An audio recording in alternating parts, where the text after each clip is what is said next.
بسم اللہ الرحمن الرحیم۔ درس نظامی آن لائن اکیڈمی کی طرف سے خوش آمدید۔ سب سے پہلے اس چینل کو سبسکرائب کیجیے اور اس ویڈیو کو لائک کیجیے اور بیل کی بٹن کو دبائیں تاکہ مزید ویڈیو حاصل کر سکے، اور اس ویڈیو کو زیادہ سے زیادہ شیئر کیجیے تاکہ اور لوگوں کو بھی فائدہ حاصل ہو سکے۔ ثم لما فرغ المصنف رحمه الله عن بيان الموجب وحكمه أراد أن يبين أنه هل يحتمل التكرار أو لا، فقال ولا يقتضي التكرار ولا يحتمله، أي لا يقتضي الأمر باعتبار الوجوب التكرار كما ذهب إليه قوم، ولا يحتمله كما ذهب إليه الشافعي رحمه الله. يعني إذا قيل مثلا صلوا كان معناه افعلوا الصلاة مرة ولا يدل على التكرار عندنا أصلا.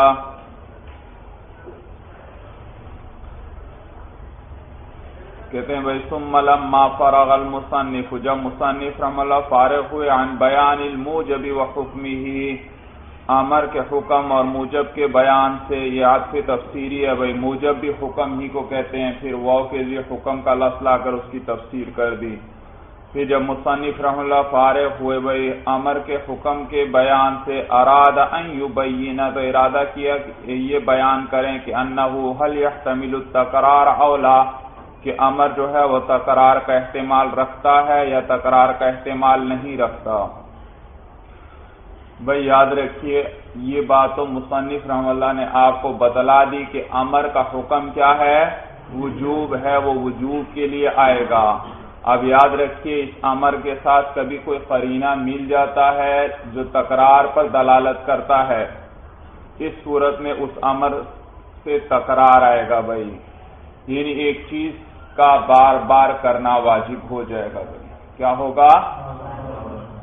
وہ وجوب تو آ رہا تھا، ساتھ ایک تکرار کا قرینہ بھی آ گیا، وہ بتلا رہا ہے کہ وجوب ایک ہی مرتبہ نہیں کرنا اس فعل کو، بلکہ اس کو بار بار کرنا ہے بھائی، تو یہ تکرار کا قرینہ اس کے ساتھ تھا، اس نے بتلایا۔ اور کبھی اس کے ساتھ ایسا قرینہ ہوتا ہے جو بتلاتا ہے کہ ایک ہی مرتبہ کرنا ہے، تو وہ فعل ایک ہی مرتبہ واجب ہوگا۔ لیکن بحث ہے فعل امر مطلق کے اندر بھائی، وہ امر جس کے ساتھ نہ تکرار کا کوئی قرینہ ہو نہ ایک مرتبہ والا کوئی قرینہ ہو، تو کیا وہ تکرار کا احتمال رکھتا ہے یا نہیں بھائی، اس سے بار بار وجوب آئے گا یا ایک ہی مرتبہ فعل کو سر انجام دینا پڑے گا بھائی؟ تو وہ بیان کرنے لگے ہیں بھائی، تو کہتے ہیں ولا یقتضی التکرار ولا یحتملہ، امر تکرار کا تقاضا بھی نہیں کرتا، ولا یحتملہ، اور اس کا احتمال بھی نہیں رکھتا۔ ای لا یقتضی الامر باعتبار الوجوب التکرار، یعنی تقاضا نہیں کرتا امر وجوب کے اعتبار سے تکرار کا کہ اسے بار بار وجوب آئے گا یا بار بار نہیں آئے گا۔ کہتے ہیں نہیں بھائی، وجوب کے اعتبار سے تکرار کا تقاضا نہیں کرتا۔ کما ذهب الیہ قوم، جیسے کہ اس کی طرف ایک قوم گئی ہے، بعض علماء اس طرف گئے ہیں۔ ولا یحتملہ، بھائی بعض لوگ اس طرف گئے ہیں کہ یہ تکرار کا تقاضا کرتا ہے۔ مصنف فرما رہے امر تکرار کا تقاضا وجوب کے اعتبار سے نہیں کرتا، جیسے کہ اس کی طرف بعض لوگ گئے ہیں، بعض علماء گئے ہیں، وہ کیا کہتے ہیں کہ امر کیا ہے، تکرار کا تقاضا کرتا ہے۔ ولا يحتملہ کما ذهب الیہ الشافعی رحمہ اللہ، اور تکرار کا احتمال بھی نہیں رکھتا جیسے کہ اس کی طرف امام شافعی رحمہ اللہ گئے ہیں۔ امام شافعی رحمہ اللہ فرماتے ہیں کہ امر تکرار کا تقاضا تو نہیں کرتا لیکن احتمال رکھتا ہے۔ یہ کس امر کی بات ہو رہی ہے؟ جو مطلق ہو، مولانا جس کا کوئی قرینہ نہ ہو۔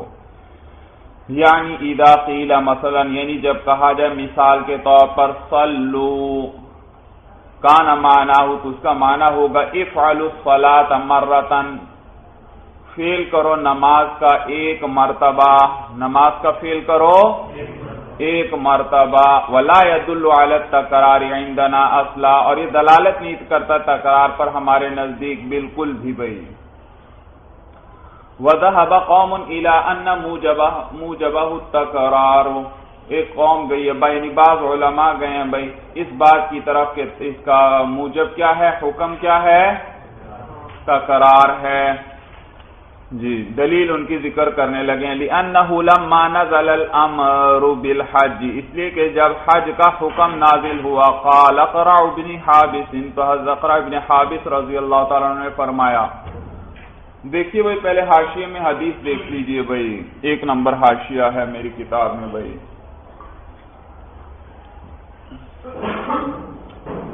قال اقرع بن حابس الى آخره روى احمد عن ابن عباس رضی اللہ عنہما قال، حضرت ابن عباس رضی اللہ تعالیٰ عنہما سے روایت کیا، قال وہ فرماتے ہیں، قال رسول اللہ صلی اللہ علیہ وسلم، کہ حضور صلی اللہ علیہ وسلم نے فرمایا، یا ایھا الناس ان اللہ کتب علیکم الحج، اے لوگو اللہ نے تمہارے اوپر حج کو فرض کر دیا ہے۔ فقام الاقرع بن حابس، تو حضرت اقرع ابن حابس کھڑے ہوئے، فقال، کہنے لگے، افی کل عام یا رسول اللہ، کیا ہر سال میں اے رسول اللہ، یعنی کیا ہر سال حج کرنا پڑے گا، ہر سال واجب ہوگا؟ تو حضور علیہ السلام نے بھائی پسند نہیں فرمایا ان کے سوال کو بھائی، سمجھ میں؟ صحابہ کو اجازت نہیں تھی زیادہ ہر بات میں سوال پوچھنے کی بھائی، چنانچہ بھائی صحابہ موقع ڈھونڈتے تھے کسی طرح حضور صلی اللہ علیہ وسلم کوئی مسئلہ درپیش ہوتا تو چونکہ جانتے تھے حضور صلی اللہ علیہ وسلم پسند نہیں فرماتے، لیکن بعض اوقات بڑا ضرورت پیش آ جاتی تو اب کیا کریں بھائی، تو ضرورت کے تو پوچھنے کی اجازت تھی، لیکن ویسے زائد پوچھنے کی اجازت اس کو ناپسند فرماتے تھے۔ تو چنانچہ کبھی کوئی دیہاتی آتے بھائی دور سے تو اس کو صحابہ کہہ دیتے بھائی کہ یوں کرو، یہ حضور صلی اللہ علیہ وسلم سے ذرا پوچھو بھائی، یہ پوچھو۔ دیکھو تو حضور نے، اب دیکھو یہاں انہوں نے سوال کیا بھائی کیا یا رسول اللہ ہر سال حج کرنا پڑے گا؟ تو حضور صلی اللہ علیہ وسلم نے سوال کو پسند نہیں فرمایا اور کہتے ہیں قال لو قلتها نعم، حضور فرماتے ہیں بھائی اگر میں نعم کہہ دیتا لوجبت، تو کیا ہو جاتا، حج واجب، یعنی ہر سال واجب ہو جاتا بھائی۔ دیکھو سوال کی وجہ سے کتنا مشکل ہو جاتا مسئلہ بھائی، تو واجب ہو جاتا، وَلَوْ وَجَبَتْ لَمْ تَعْمَلُوا بِهَا وَلَمْ تَسْتَطِيعُوا، اور اگر واجب ہو جاتا تو تم اس پر عمل نہ کر سکتے اور نہ ہی اس کی استطاعت رکھتے۔ وَالْحَجُّ مَرَّةً، اور حج کیا ہے، ایک مرتبہ ہے بھائی۔ فَمَنْ زَادَ فَتَطَوَّعَ، جس نے زیادہ کیا اس نے نفلی حج کیا بھائی، تطوع کہتے ہیں نفل کو بھائی۔ تو حج ایک ہی مرتبہ فرض ہے، زیادہ کرے گا تو وہ زائد حج نفلی حج ہوگا بھائی۔ اچھا بات سمجھ میں آئی بھائی، حدیث کا پتہ لگ گیا؟ تو کہتے ہیں یہ دلیل ذکر کر رہے ہیں یہ علماء جنہوں نے کیا کہا، امر کس چیز کا تقاضا کرتا ہے، تکرار کا۔ وہ کہتے ہیں لِأَنَّهُ لَمَّا نَزَلَ الْأَمْرُ بِالْحَجِّ، اس لیے کہ جب نازل ہوا حج کا حکم تو قال اقرع بن حابس رضی اللہ تعالی عنہ، حضرت اقرع بن حابس رضی اللہ تعالی عنہ نے فرمایا العامنا هذا یا رسول اللہ ام للابد، کیا ہمارے اس سال کے لیے یا رسول اللہ یا ہمیشہ کے لیے، کہ حج جو فرض ہے اس سال کے لیے یا ہر سال کے لیے، ہمیشہ کے لیے؟ تو دیکھو یہ دلیل ذکر کر رہے ہیں بھائی، بس حدیث کا اتنا حصہ ہی ذکر کیا تو فَفَهِمَ التَّكْرَارَ مَعَ أَنَّهُ كَانَ مِنْ أَهْلِ اللِّسَانِ، تو کہتے ہیں دیکھا حضرت اقرع ابن حابس جو ہے وہ اس امر سے تکرار سمجھے باوجود اس کے کہ وہ اہل لسان میں تھے، وہ اہل زبان تھے، لیکن انہوں نے امر سے کس چیز کو سمجھ لیا، تکرار کو سمجھا بھائی۔ جی معلوم ہو تو ان کے نزدیک وہی امر سے کیا آ رہا تھا، تکرار آ رہا تھا۔ ثم لما علم ان فيه حرجا عظیما، پھر جب انہیں یہ معلوم ہوا کہ اس میں تو بڑا عظیم حرج ہے بھائی کہ ہر سال کرنا تو بڑا ہی مشکل کام ہے، تو اشکل علیہ، تو ان پر اشکال ہوا بھائی، اشکال انہیں پیش آیا۔ فسأل، تو انہوں نے کیا کیا، حضور صلی اللہ علیہ وسلم سے سوال کیا۔ تو کہتے ہیں دیکھو حضرت اقرع ابن حابس رضی اللہ عنہ اہل زبان ہے بھائی، عربی ان کی اپنی زبان ہے، اور ان کے سامنے حج کا امر آ گیا اور اس سے انہوں نے کیا سمجھا، تکرار سمجھا۔ معلوم ہوا امر کس چیز کا تقاضا کرتا ہے، تکرار کا تقاضا کرتا ہے بھائی۔ اسے انہوں نے تکرار سمجھا اور پھر انہیں دیکھا کہ اسے تو بڑی مشکل ہو جائے گی، تو چنانچہ انہوں نے سوال کیا۔ جی ہم جواب دیتے ہیں کہ نہیں بھائی، حضرت اقرع ابن حابس نے اس سے تکرار نہیں سمجھا کہ اس وجہ سے ان پر مسئلہ مشتبہ نہیں ہوا، مشکل نہیں ہوا کہ امر سے تکرار آ رہا ہے، بلکہ اس لیے کہ انہوں نے دیکھا کہ تمام عبادتوں کا تعلق ان کے اسباب سے ہے، اور اسباب میں تکرار ہوتا ہے، اور اسباب میں جب تکرار ہوتا ہے تو عبادت میں بھی تکرار آتا ہے۔ تمام عبادتوں کا تعلق کس سے؟ ان کے اسباب سے ہے۔ مثلا ظہر کی نماز ہے بھائی، تو اس کا سبب کیا ہے؟ وقت ہے بھائی، تو جب بھی ظہر کا وقت اگلے دن آئے گا تو ظہر کی نماز کیا ہو جاتی ہے؟ واجب۔ پھر اگلے دن ظہر کا وقت آیا تو ظہر کی نماز کیا ہو جائے گی؟ واجب۔ تو دیکھو اس سبب کے اندر تکرار آیا تو عبادت کو بھی کیا کرنا پڑا؟ بار بار کرنا پڑا بھائی۔ تو انہوں نے دیکھا کہ یہ عبادات کا تعلق ان کے اسباب سے ہے۔ اسی طرح جیسے روزوں کا تعلق رمضان کے مہینے سے ہے، تو جب بھی رمضان کا مہینہ آتا ہے کیا کرنا پڑتے ہیں؟ روزے رکھنا پڑتے ہیں۔ اسی طرح زکوٰۃ کا تعلق کیا ہے؟ سال سے اور نصاب سے ہے بھائی، تو جب نصاب پر سال پورا ہوگا تو ہر مرتبہ کیا کرنی پڑے گی؟ زکوٰۃ دینا پڑے گی۔ تو چنانچہ انہوں نے دیکھا کہ عبادتوں کا تعلق ان کے اسباب سے ہے، اور اسباب کے اندر تکرار ہے، اسباب کے اندر تکرار ہے۔ اور اسی طرح حج کا تعلق بھی وقت سے ہے بھائی، حج ہر وقت نہیں ہوتا بلکہ سال میں مخصوص ایام ہیں، انہی کے اندر کیا کیا جاتا ہے؟ حج کو ادا کیا جاتا ہے۔ تو دیکھا، ایک طرف دیکھا کہ حج کا تعلق تو وقت سے ہے اور وقت تو ہر مرتبہ آئے گا، دوسری طرف دیکھا تو حج کا تعلق بیت اللہ سے ہے، اور بیت اللہ تو ایک ہی ہے، اس کے اندر تکرار نہیں۔ تو اب ایک تعلق کو دیکھتے ہیں تو اس اعتبار سے تکرار آتا ہے، دوسرے تعلق کو دیکھتے ہیں تو اس کے اعتبار سے تکرار نہیں آتا، اس لیے بات ان پر مشتبہ ہو گئی، اور انہوں نے حضور صلی اللہ علیہ وسلم سے پوچھا بھائی، تو حضور صلی اللہ علیہ وسلم نے بتلایا کہ نہیں، حج کتنی مرتبہ ہے؟ ایک ہی مرتبہ ہے۔ وذهب الشافعی رحمہ اللہ، اور امام شافعی رحمہ اللہ اس بات کی طرف گئے ہیں الی ان محتملہ التکرار، کہ امر کا محتمل کیا ہے؟ تکرار ہے، یعنی وہ تکرار کا احتمال رکھتا ہے۔ کہتے ہیں لأن اضرب مختصر من اطلب منک ضربا، اس لیے کہ اضرب یہ فعل جو ہے یہ مختصر ہے، کس سے بھائی؟ اطلب منک ضربا، اطلب منک ضربا، میں تم سے کیا طلب کرتا ہوں؟ ضرب طلب کرتا ہوں، اور اضرب کا بھی کیا معنی ہے؟ میں تم سے ضرب طلب کرتا ہوں، تو اضرب مختصر ہے اطلب منک ضربا سے، وہو نکرۃ، اور یہاں پر جو مصدر آیا وہ کیا ہے؟ ضربا، وہ نکرہ ہے، والنکرۃ فی الاثبات تخص، اور نکرہ اس بات کے اندر خاص ہوتا ہے، لیکنھا تحتمل العموم، لیکن وہ کس کا احتمال رکھتا ہے؟ عموم کا احتمال رکھتا ہے۔ یاد رکھیے نکرہ سیاق نفی میں آئے تو وہ عموم کا فائدہ دیتا ہے، اور نکرہ سیاق اثبات میں آئے تو وہ خصوص کا فائدہ دیتا ہے۔ مثلا میں کہتا ہوں ما جاءنی رجل بھائی، ما جاءنی رجل، اب رجل کیا ہے؟ نکرہ ہے، اور کس میں واقع ہوا ہے؟ سیاق نفی میں بھائی، تحت نفی آیا ہے، اور نکرہ تحت نفی کس چیز کا فائدہ دیتا ہے؟ عموم کا فائدہ دیتا ہے۔ تو کیا معنی ہوگا؟ میرے پاس کوئی آدمی نہیں آیا، میرے پاس کوئی آدمی نہیں آیا، تو ہر رجل کی نفی ہو گئی، ہر رجل کی کیا ہو گئی؟ میرے پاس کوئی آدمی نہیں آیا۔ بھائی اگر ایک بھی آیا ہو تو یہ کلام غلط ہے یا غلط نہیں بھائی؟ جی غلط ہے۔ معلوم ہوا اس کلام نے کس چیز کا فائدہ دیا؟ عموم کا فائدہ دیا، کیونکہ نکرہ کس کے تحت آیا ہے؟ نفی، اور نکرہ تحت نفی ہو تو کس چیز کا فائدہ دیتا ہے؟ عموم۔ یہ کلام اسی صورت میں صحیح ہوگا جب اس متکلم کے پاس کوئی ایک بھی رجل نہ آیا ہو، اگر کوئی ایک رجل بھی آ جائے تو یہ کلام صحیح۔ معلوم ہو اس کلام نے ہر رجل کی نفی کر دی، عموم آ گیا۔ یہ مثال سمجھ میں آ گئی بھائی؟ اور نکرہ اگر سیاق اثبات میں ہو تو وہ خصوص کا فائدہ دیتا ہے۔ مثلا میں کہتا ہوں جاءنی رجل، کیا معنی؟ میرے پاس ایک آدمی آیا، میرے پاس ایک آدمی آیا، تو کتنے پر دلالت کی اس نکرہ نے؟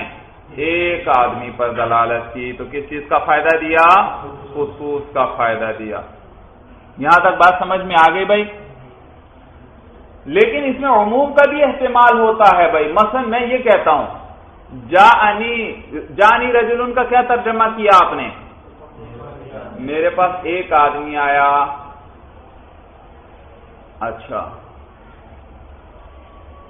مثلا بھائی بات کو سمجھنے کے لیے، مثلا ایک جماعت تھی، اس میں مرد بھی تھے عورتیں بھی تھیں.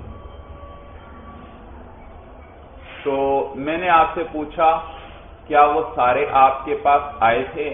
آپ کہتے ہیں جاءنی رجلن. کیا معنی؟ میرے پاس ایک مرد آیا تھا بس. لیکن اگر آپ یوں کہیں جاءنی رجلن لامرأۃ، کیا ترجمہ ہوگا؟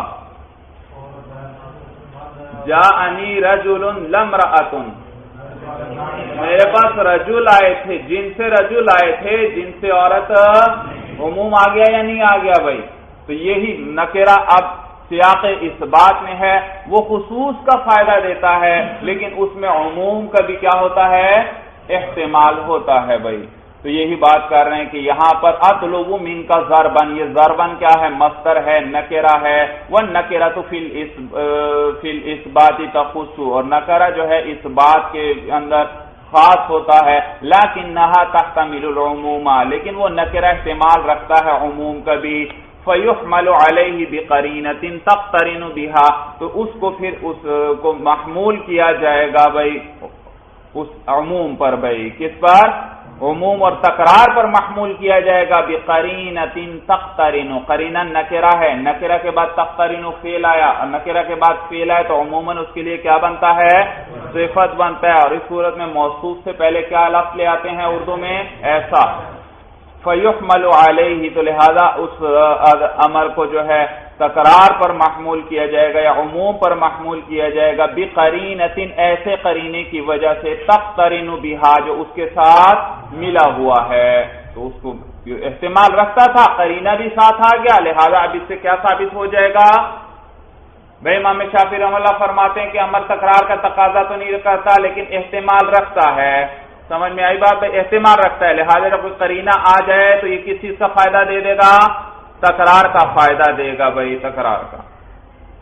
تو کہتے ہیں فیحمل علیہ، تو اس کو عموم پر یا تکرار پر محمول کیا جائے گا. بقرینۃ تقترن بہا، اس قرینے کی وجہ سے جو اس کے ساتھ ملا ہوا ہے. والفرق بین الموجب والمحتمل ان الموجب يثبت بلا نیت والمحتمل يثبت بالنیت. کہتے ہیں ایک ہے موجب اور ایک ہے محتمل.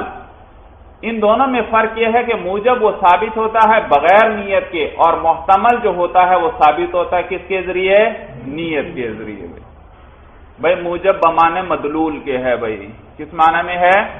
مدلول کے معنی میں. ایک ہے مدلول، ایک ہے محتمل. ایک وہ جس پہ لفظ دلالت کر رہا ہے اور ایک وہ جس کا لفظ میں احتمال ہے. تو جس پہ دلالت کر رہا ہے وہاں نیت کی کوئی ضرورت نہیں، وہ خود بخود کیا ہو جائے گا بھئی؟ ایک چیز پہ لفظ جب دلالت کر رہا ہے تو وہ خود بخود کیا ہو جائے گا؟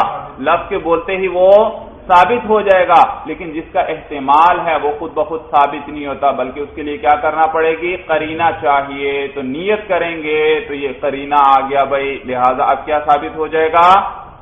وہ محتمل بھی ثابت ہو جائے گا. تو امام شافعی رحمہ اللہ یہی فرماتے ہیں کہ امر کا مدلول تو تکرار نہیں ہے، لیکن اس میں تکرار کا احتمال ہے، اور جب قرینہ آ جائے گا یعنی نیت آ جائے گی تو پھر کیا ثابت ہو جائے گا؟ امر کے ذریعے تکرار بھی ثابت ہو جائے گا. یہاں تک بات سمجھ میں آ گئی بھائی؟ کہتے ہیں وہ دلیلنا سیاتی، اور ہماری دلیل ان قریب آ جائے گی. مصنف رحمہ اللہ فرماتے ہیں بھائی آگے آ جائے گی بھائی. سواء کان معلقا بشرط او مخصوصا بوصف او لم يكن، برابر ہے بھائی کہ یہ وہ امر جو ہے وہ معلق ہو کسی شرط کے ساتھ یا مخصوص ہو کسی وصف کے ساتھ یا نہ ہو ایسا بھائی. انہوں نے کیا کہا بھائی؟ متن میں کیا بات کی تھی کہ امر تکرار کا تقاضا نہیں رکھ کرتا اور نہ احتمال رکھتا ہے، برابر ہے کہ وہ کسی شرط کے ساتھ معلق ہو یا کسی وصف کے ساتھ مخصوص ہو یا مخصوص اور معلق نہ ہو. کہتے ہیں رد علی بعض اصحاب الشافعی رحمہ اللہ، یہ رد ہے بعض اصحاب شافعی رحمہ اللہ پر، فإنہم ذهبوا، اس لیے کہ وہ اس بات کی طرف گئے ہیں کہ انه اذا كان الامر معلقا بشرط كقوله تعالی، کہ جب امر کسی شرط کے ساتھ معلق ہو كقوله تعالی، جیسے اللہ تعالی کا قول ہے وَإِن كُنتُمْ جُنُبًا فَطَّهَّرُوا، اور اگر تم جنابت کی حالت میں ہو تو خوب پاکی حاصل کرو، تو فَطَّهَّرُوا امر آیا، اور یہ کیا ہے؟ معلق ہے کس کے ساتھ؟ شرط کے ساتھ، ان کنتم جنوبا، یہ امر کس کے ساتھ معلق ہے؟ خوب پاکی حاصل کرو، ویسے ہی کہا یا شرط بھی ساتھ آ گئی؟ کب؟ اگر تم جنابت کی حالت میں ہو، تو اگر تم جنبی ہو تو خوب پاکی حاصل کرو، تو یہ دیکھو امر معلق بشرط آیا، او مخصوصاً بوصف، یا امر کیا ہو؟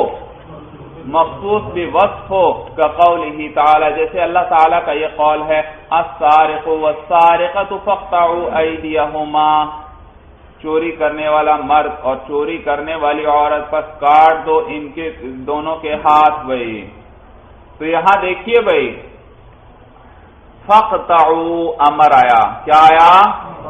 امر آیا، اور یہ مخصوص ہے وصف کے ساتھ۔ یہ قطع کب ہوگی؟ جب چوری کی صفت ہوگی۔ جب کون سی صفت آئے گی؟ چوری کا فعل کوئی کرے، چوری کی صفت اس میں آئے بھائی۔ تو کہتے ہیں جی، تو یہ تکرر بتکرر الشرط والوصف، تو امر جب کہتے ہیں معلق ہو کسی شرط کے ساتھ یا مخصوص ہو کسی وصف کے ساتھ، تو وہ کیا ہوگا؟ یہ تکرر، اس میں تکرار آئے گا بتکرر الشرط، شرط کے تکرار کی وجہ سے، والوصف، اور وصف کے تکرار کی وجہ سے۔ فإن الغسل يتكرر بتكرر الجنابۃ، اس لیے کہ غسل جو ہے وہ مکرر ہوگا جنابت کے مکرر ہونے کی وجہ سے۔ والقطع يتكرر بتكرر السرقۃ، اور یہ ہاتھ کا کاٹنا یہ اس میں تکرار ہوگا چوری کے میں تکرار کی وجہ سے۔ کس کی وجہ سے؟ چوری میں تکرار کی وجہ سے۔ وعندنا المعلق بالشرط، اور ہمارے نزدیک وہ امر جو معلق ہو کسی شرط کے ساتھ، وغیرہ، ہاں ضمیر راجع ہے معلق ہو، اور جو غیر معلق بالشرط ہو، وہ امر جو معلق ہو کسی شرط کے ساتھ، یہ کسی شرط کے ساتھ معلق نہ ہو۔ وقد المخصوص بالوصف وغیرہ، اور اسی طرح وہ امر جو مخصوص ہو کسی وصف کے ساتھ یا مخصوص کسی وصف کے ساتھ نہ ہو، غیرہ اے غیر المخصوص بالوصف، جو کسی وصف کے ساتھ مخصوص نہ ہو، سواء، یہ دونوں کیا ہیں؟ برابر ہیں۔ بھئی انہوں نے بعضوں نے کہا نا کہ اگر امر کیا ہو کسی شرط کے ساتھ معلق ہوگا تو وہ کیا کرے گا؟ تکرار کا تقاضا کرے گا، تو وہ مکرر ہوگا۔ جب بھی وہ شرط پائی جائے گی وہ امر دوبارہ کیا ہوگا؟ اس میں تکرار آئے گا، دوبارہ وہ واجب ہو جائے گا۔ اور اسی طرح اگر امر کیا ہے؟ مخصوص ہو کسی وصف کے ساتھ، تو جب بھی وہ وصف پایا جائے گا تو وہ امر پھر وجوب کا فعل کو واجب کرے گا۔ صورت سمجھ میں آ گئی؟ ہمارے نزدیک بھائی چاہے معلق بالشرط ہو یا معلق بالشرط نہ ہو، مخصوص بالوصف ہو یا مخصوص بالوصف، سارے برابر ہیں، سواء، یہ سارے برابر ہیں۔ فی انہ لا يدل علی التکرار ولا يحتملہ، اس بات کے اندر کہ یہ تکرار پر دلالت نہیں کرتے اور نہ اس کا احتمال رکھتے ہیں۔ لیکنہ یقع علی اقل جنسہ ویحتمل کلہ، لیکن یہ امر جو ہے واقع ہوتا ہے اپنی جنس کے اقل پر، اپنی جنس کے کم ترین پر، ویحتمل کلہ، اور اپنی پوری جنس کا بھی احتمال رکھتا ہے۔ کیا کرتا ہے؟ ہاں بھائی یاد رکھو، یہ جو مصدر ہے یہ اس میں جنس ہے، اور اس میں جنس کا اطلاق ایک فرد پر بھی صحیح ہے اور پوری جنس کے افراد پر بھی صحیح ہے، اس سے مراد لینا صحیح ہے بھائی۔ مثلا آپ نے کہا جاءنی رجل، کیا معنی؟ میرے پاس ایک مرد آیا، لیکن اس سے تمام جنس سے رجل کے مرد مراد لینا بھی صحیح ہے بھائی، کہ وہ سارا مجموعہ کیا ہو اس سے مراد لے لیا جائے۔ تو یہ جو اس میں جنس آگے آپ کو بتلائیں گے، دراصل یہ فرد ہے مولانا۔ فرد کسے کہتے ہیں؟ جو صرف ایک کو شامل ہوتا ہے، ایک سے زیادہ کو شامل نہیں ہوتا۔ تو یہ اس میں جنس ہے اور اس میں جنس فرد ہے، تو وہ ایک ہی کو شامل ہوگا، ایک سے زیادہ کو شامل۔ لیکن اس میں جنس کے افراد دو قسم پر ہیں۔ ایک تو فرد حقیقی ہے، ایک فرد ہو اس کا صرف، یہ کیا ہے؟ فرد حقیقی ہے۔ اور ایک یہ کہ اس جنس، ساری جنس کے تمام افراد کیا ہوں؟ ان کا مجموعہ، یہ بھی بئی اعتبار کہ یہ ایک ہی جنس ہے، یہ ایک ہے مولانا۔ یہ کیا ہے؟ تو یوں کہیں مولانا، اس کے دو قسم کے فرد ہو گئے بھائی، ایک فرد حقیقی اور وہ کیا ہے؟ ایک، اور ایک فرد حکمی، یعنی حکمن کیا ہے؟ وہ حقیقتاً تو وہ ایک فرد نہیں ہے ساری جنس کے افراد کا مجموعہ، لیکن وہ کیا کر دیا؟ جنس کے تمام افراد کا کیا بنا دیا؟ ایک مجموعہ۔ کیا بنا دیا؟ مجموعہ بنا دیا۔ اور یہ مجموعہ ایک ہے یا زیادہ ہے بھائی؟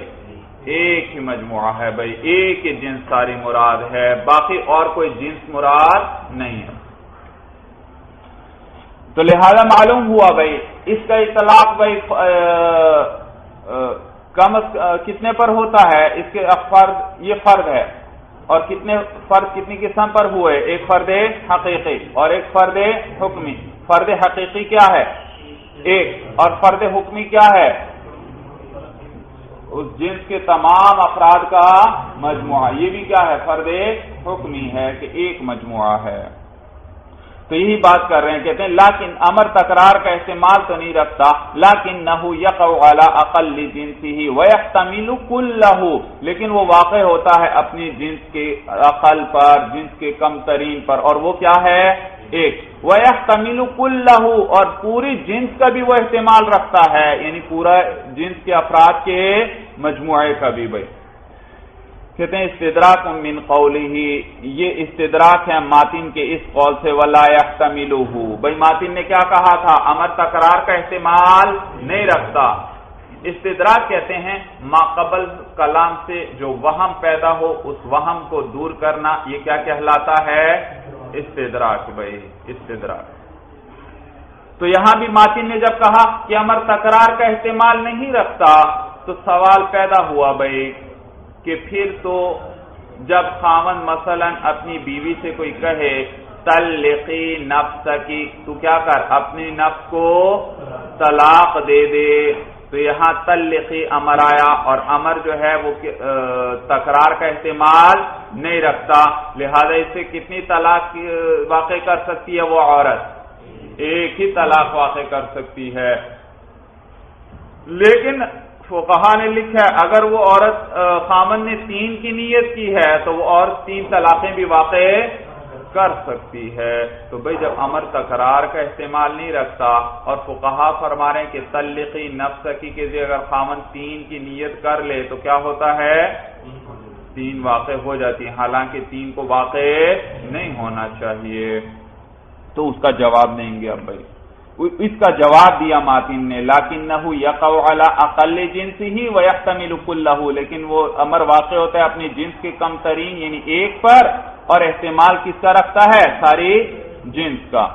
تو کہتے ہیں یہ استدراک من قولہ ولا یحتملہ، یہ ولا یحتملہ کے قول جو آیا ماتن کا اس سے استدراک ہے۔ کأن قائلا یقول، گویا کہ کہنے والا یہ کہتا ہے کہ لما لم یحتمل الامر التکرار عندکم، کہ جب امر تکرار کا استعمال نہیں رکھتا تمہارے نزدیک اے احناف، فکیف یصح عندکم نیت الثلاث فی قولہ طلقی نفسکی، تو 3 کی نیت کرنا کیسے صحیح ہو جائے گا کسی خامن کے اس قول کے اندر؟ طلقی نفسکی، تو کیا کر؟ اپنے نفس کو طلاق دے دے۔ اعتراض سمجھ میں آیا بھائی؟ تو 3 کی نیت کیسے بھائی؟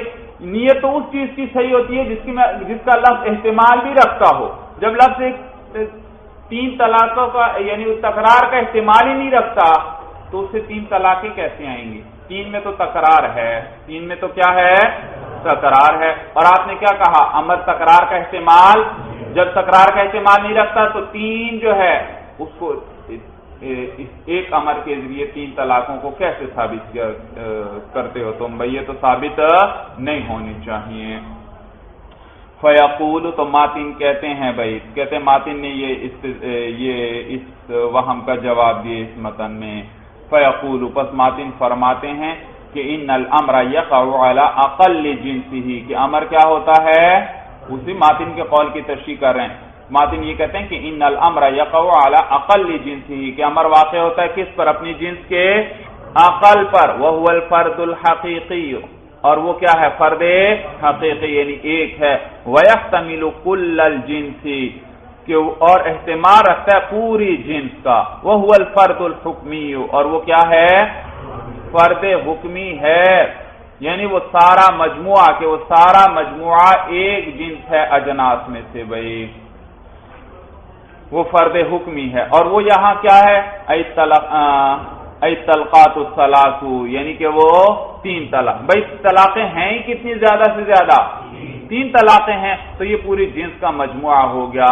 تو تلقی جو ہے امر آیا، اور یہ کس پر دلالت کرتا ہے، فرد حقیقی پر. کس پر دلالت کرتا ہے، لہذا اس سے ایک طلاق تو ثابت ہوئی ہی، ایک طلاق کا وہ واقع عورت کر سکتی ہے اپنے اوپر، لیکن پوری جنس کا بھی تو یہ احتمال رکھتا ہے، کیونکہ ایک طلاق تو ہے اس کا فرد حقیقی، اور 3 طلاقیں اس کا کیا ہے، یعنی پورا ایک مجموعہ ہے، ایک سارا مجموعہ یعنی ایک جنس ہے بھائی.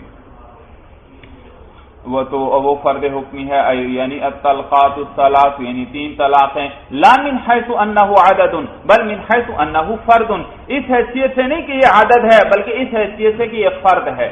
یاد رکھیے فرد وہ ہے جس میں ترکیب نہیں ہوتی، جو مرکب نہیں ہوتا مولانا، جو کس پہ دلالت کرتا ہے، ایک پر. اس میں ترکیب ہے، یہ مرکب ہے نہیں، یہ تو کس پر دلالت کر رہا ہے، صرف ایک چیز کو، ایک چیز پر دلالت کر رہا ہے. اور ایک ہے عدد، عدد وہ ہے جس کے اندر ترکیب ہوتی ہے، جو مرکب ہوتا ہے، جو افراد پہ دلالت کرتا ہے. تو یہاں پر بھائی تلقی نفس کی کہا، اور اس کے لیے خامند اگر 3 طلاقوں کی نیت کرتا ہے تو عورت کتنی طلاقیں اپنے اوپر واقع کر سکتی ہے، 3 طلاقیں واقع کر سکتی ہے. تو اس سے 3 طلاقیں وہ واقع کر سکتی ہے، لیکن اس حیثیت سے نہیں کہ یہ عدد ہے، بلکہ کس حیثیت سے کہ یہ فرد حکمی ہے. یہ کیا ہے، یعنی پوری جنس کا مجموعہ ہے. چنانچہ 2 واقع کرنا چاہے بھائی، خامن کس کی نیت کرے، 2 کی نیت کرے مولانا، تو عورت 2 واقع نہیں کر سکتی. کیوں، کیونکہ اس لیے کہ وہ نہ تو فرد حقیقی ہے اور نہ فرد حکمی ہے. اور امر تو صرف کس کا، امر کا مدلول کیا ہے، فرد حقیقی ایک، لیکن اس میں احتمال کس کا ہے، فرد حکمی کا بھی، یعنی ساری جنس کا بھی. اور 2 طلاقیں یہ تو نہ فرد حقیقی ہے اور نہ فرد حکمی ہے، لہذا اس کی نیت کر بھی لے تو اس کی نیت درست نہیں بھائی. وہ جب احتمال ہی نہیں رکھتا تو نیت سے کیا فرق پڑتا ہے. ہاں 3 کا احتمال تھا، کیونکہ پوری جنس ہی کتنی ہے طلاق کی، 3 بھائی، تو لہذا اس کی جب نیت کی تو وہ کیا ہو جائے گی، ثابت ہو جائے گی. بات سمجھ میں آ رہی ہے بھائی. یہی بات کریں کہ لا من، یعنی 3 طلاقیں ہیں، لا من حیث انہ عدد، اس حیثیت سے نہیں کہ یہ عدد ہے، بل من حیث انہ فرد، اس حیثیت سے کہ یہ کیا ہے، فرد ہے. یعنی کون سا فرد ہے، فرد حکمی ہے. ولا من حیث انہ مدلولہ، اور اس حیثیت سے بھی نہیں یہ 3 طلاقوں پر طلاقیں سے ثابت ہوں گی کہ یہ اس کا مدلول ہے. بل من حیث انہ منوی، بلکہ اس حیثیت سے کہ یہ کیا ہے، اس کی نیت کی گئی ہے. سمجھ میں آئی بات بھائی. اس کا احتمال تھا، نیت کر لی گئی تو قرینہ آ گیا، تو اب کیا ہو جائیں گی، 3 طلاقیں اس سے ثابت ہو جائیں گی. مدلول تو اس کا کیا تھا، امر کا فرد حقیقی. مدلول کیا ہے، فرد حقیقی ہے جی. اور محتمل کیا ہے، فرد حکمی، یعنی پوری جنس کا مجموعہ بھائی. دیکھا بھائی، وہ من حیث انہ مدلولہ یہاں آ گیا. میں نے اوپر بتلایا تھا موجب کا کیا معنی کریں، مدلول کے، جس پر وہ دلالت کرتا ہے. وہ الیہ اشارہ، اور اسی کی طرف اشارہ کیا ہے بقولہ، اپنے اس قول کے ذریعے ماتن نے، حتی اذا قال لها طلقی نفسکی، یہاں تک کہ اگر جب خاوند نے کہا اپنی بیوی سے کہ تو اپنے آپ کو طلاق دے دے، انہ یقع علی الواحد، تو وہ امر کتنے پر واقع ہوگا، ایک طلاق پر، الا ان ينوي الثلاثہ، مگر یہ کہ خاوند کتنے کی نیت کر لے؟ 3 کی، تو اب 3 پر بھی واقع ہو جائے گا اور وہ 3 طلاقیں واقع کر سکتی ہے۔ کیوں؟ کہتے ہیں لأن الواحد فرد حقیقی متیقن، اس لیے کہ واحد جو ہے وہ تو فرد حقیقی ہے، یقینی ہے، والثلاثہ فرد حکمی محتمل، اور ثلاثہ کیا ہے؟ فرد حکمی ہے جس کا کہ احتمال ہے۔ ولا تعمل نیت الثنتین، اور 2 طلاق کی نیت عمل نہیں کرے گی، الا ان تکون المرأة امۃ، مگر یہ کہ وہ عورت کیا ہو؟ باندھی ہو۔ بھائی 2 کی نیت کرے گا تو وہ نیت کوئی عمل نہیں کرے گی، 2 طلاقیں اس سے ثابت نہیں ہوں گی۔ ہاں باندھی ہو تو پھر 2 طلاقیں ثابت ہو جائیں گی۔ بھائی باندھی کی، آزاد عورت کی تو 3 طلاقیں ہیں، باندھی کی کتنی طلاقیں ہیں؟ 2۔ تو 2 جو طلاقیں باندھی کے لیے نیت کی اور ثابت ہوئیں، وہ اس حیثیت سے نہیں کہ وہ عدد ہے، بلکہ اس حیثیت سے کہ وہ کیا ہے؟ فرد حکمی ہے، یعنی کل جنس ہے۔ سمجھ میں آئی بات بھائی؟ کل جنس ہے۔ اے لا تصح نیت الثنتین فی قولہ طلقی نفسک، یعنی صحیح نہیں ہے 2 طلاقوں کی نیت کرنا خاوند کے اس قول کے اندر طلقی نفسک، لأنہ عدد محض، بھائی اس لیے کہ 2 کیا ہے؟ وہ عدد محض ہے، لیس بفرد حقیقی ولا حکمی، نہ تو وہ فرد حقیقی ہے اور نہ حکمی ہے، ولیس مدلولا لللفظ ولا محتملا لہ، اور نہ تو وہ لفظ کا مدلول ہے اور نہ اس کا محتمل ہے، الا اذا كانت تلك المرأة امۃ، مگر اس وقت جبکہ وہ عورت باندھی ہو، لان الثنتین فی حقها كالثلاثة فی حق الحرۃ، اس لیے کہ 2 طلاقیں اس باندھی کے حق میں جیسے کہ 3 ہوتی ہیں آزاد عورت کے حق میں، یہ اسی طرح ہے بھائی، سمجھ میں آئے بھائی؟ جیسے آزاد عورت کے حق میں 3 ہوتی ہیں تو باندھی کے حق میں 2 ہیں۔ فهو واحد حکمی، تو یہ کیا ہے؟ واحد حکمی ہے، کالثلاث فی حقها، جیسے کہ 3 طلاقیں کیا ہیں؟ واحد حکمی ہیں، فی حقها، کس کے حق میں؟ آزاد عورت کے حق میں۔ واما اذا قال طلقی نفسک ثنتین، یہ اعتراض کا جواب دے رہے ہیں بھائی۔ اعتراض یہ ہوتا ہے کہ بھائی آپ کی تقریر سے اتنا ہمیں پتہ لگ گیا کہ امر جو ہے وہ تکرار کا احتمال نہیں رکھتا، ہاں وہ دلالت کرتا ہے اقل جنس پر، البتہ کل جنس کا بھی وہ احتمال رکھتا ہے۔ تو امر کا مدلول کیا ہوا؟ اقل جنس، اور محتمل کیا ہوا؟ کل جنس بھائی۔ اچھا معلوم ہوا اس میں عدد کا احتمال ہے، اس میں عدد کا سرے سے کوئی احتمال ہی، لیکن خاوند اپنی بیوی سے کہتا ہے کوئی طلقی نفسک ثنتین، تو دے دے اپنے نفس کو 2 طلاقیں۔ کتنی طلاقیں؟ تو وہ عورت اپنے اوپر 2 طلاقیں واقع کر سکتی ہیں۔ اے احناف بھائی تم کیا کہتے ہو کہ اگر کوئی خامند اپنی بیوی کو یوں کہے گا طلقی نفسک ثنتین، تو اپنے نفس کو کتنی طلاقیں دے دے؟ 2 طلاقیں دے دے، تو وہ عورت کیا کر سکتی ہے؟ 2 طلاقیں واقع کر سکتی ہے۔ تو یہ جو لفظ ہے نا طلقی نفسک ثنتین، یہ 2 تفسیر ہوا، کس کی؟ طلقے کی، اس کی تفسیر ہوا۔ معلوم ہوا خامن تفسیر بیان کر رہا ہے، تو اپنے نفس کو طلاقیں دے دے، یعنی کہ کتنی طلاقیں؟ 2 طلاقیں، تو یہ تفسیر ہوئی اس کی۔ اور تفسیر تو اس چیز کے ساتھ کی جاتی ہے جس کا لفظ میں احتمال بھی ہو، اگر احتمال ہی نہ ہو ایک چیز کے اندر اور اس کے ساتھ اس کی تفسیر کر دی جائے، وہ تو بات درست ہی نہیں۔ تو یہاں 2 کے ساتھ ثنتین کے ساتھ تفسیر کی جا رہی ہے طلقی کی، معلوم ہوا اس کے اندر 2 عدد کا بھی احتمال ہے۔ اعتراض سمجھ میں آیا بھائی؟ کہتے ہیں بھائی یہ ثنتین کو آپ نے تفسیر بنا دیا، یہ تفسیر نہیں ہے، کیونکہ طلقی کے اندر عدد کا احتمال ہی نہیں ہے، تو عدد اس کی تفسیر کیسے بن سکتا ہے؟ یہ بیان تغییر ہے۔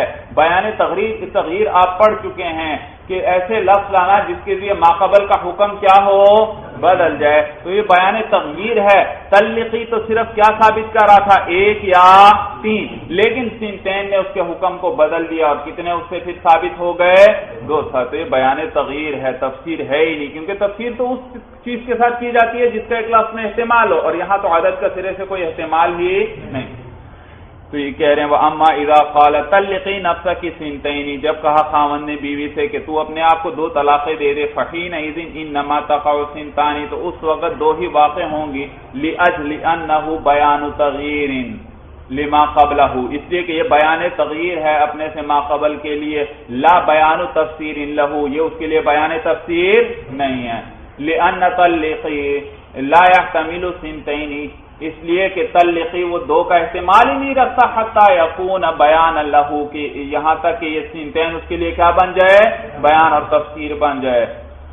ثم اورد المصنف رحمہ اللہ دلیلا علی ما هو المختار عنده، بھئی مصنف رحمہ اللہ نے کیا فرمایا تھا، امر تکرار کا تقاضا نہیں کرتا اور احتمال بھی نہیں رکھتا، اب اس پر دلیل ذکر کرنے لگے ہیں۔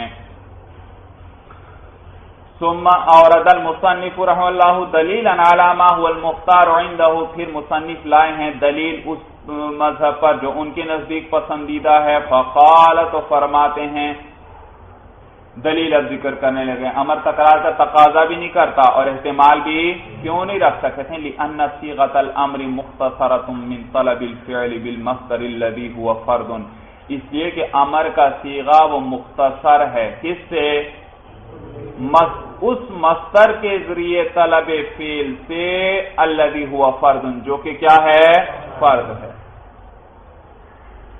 بھائی پیچھے بات گزر چکی ہے، اضرب مختصر ہے کس سے، اطلب من کا ضربن، اور ضربن کیا ہے، مصدر، اور مصدر کیا ہے، فرد، اور فرد کس پر دلالت کرتا ہے، ایک پر، کس پر دلالت کرتا ہے، ایک پر، تو یہ اضرب مختصر ہوا اس مصدر سے جو کیا تھا، فرد تھا، جو کیا تھا، فرد تھا، یعنی کتنے کو شامل تھا، ایک کو شامل تھا، تو جب مختصر من ہو یعنی وہ مصدر ایک کو شامل تھا، تو جو اس سے اختصار کر کے مختصر بنایا گیا اس کو بھی کتنے کو شامل ہونا چاہیے، ایک ہی کو شامل ہونا چاہیے۔ دلیل سمجھ میں آئی بھائی، آسان سی دلیل ہے۔ دلیل یہ ہے لأن صيغة الامر مختصرة، اس لیے کہ امر کا صیغہ وہ مختصر ہے، من طلب الفعل بالمصدر، ترجمہ سننا بھائی، اس مصدر کے ذریعے فعل کی طلب سے جو الذی ہوا فرد، جو کہ فرد ہے، تو امر کا صیغہ مختصر ہے اس مصدر کے ذریعے فعل کی طلب سے جو کہ فرد تھا، یہ یوں کہیں، اس کے امر کا صیغہ مختصر ہے وہ مصدر جو کہ کیا ہے، فرد ہے، اس کے ذریعے طلب فعل سے، یہ کیا ہے، مختصر ہے۔ انما لا يقتضي الامر التکرار لانه مختصر من طلب الفعل بالمصدر، یعنی امر تکرار کا تقاضا نہیں کرتا اس لیے کہ وہ مختصر ہے مصدر کے ذریعے طلب فعل سے، فقولك اضرب مختصر من اطلب منك الضرب، بس آپ کا اضرب کہنا یہ مختصر ہے کس سے، اطلب منك الضرب سے، وقوله صلوا، اور اسی طرح اللہ کا مثلا یہ قول ہے صلوا، یہ مختصر من اطلب منکم الصلاۃ، یہ مختصر ہے کس سے، کہ میں تم سے کیا نہ طلب کرتا ہوں، صلاۃ طلب کرتا ہوں، وقوله طلقی، اور اسی طرح خامن کا طلقی کہنا بیوی سے، یہ مختصر من، یہ مختصر ہے اس سے، افعلی فعل طلاق، تو کر طلاق والا فعل،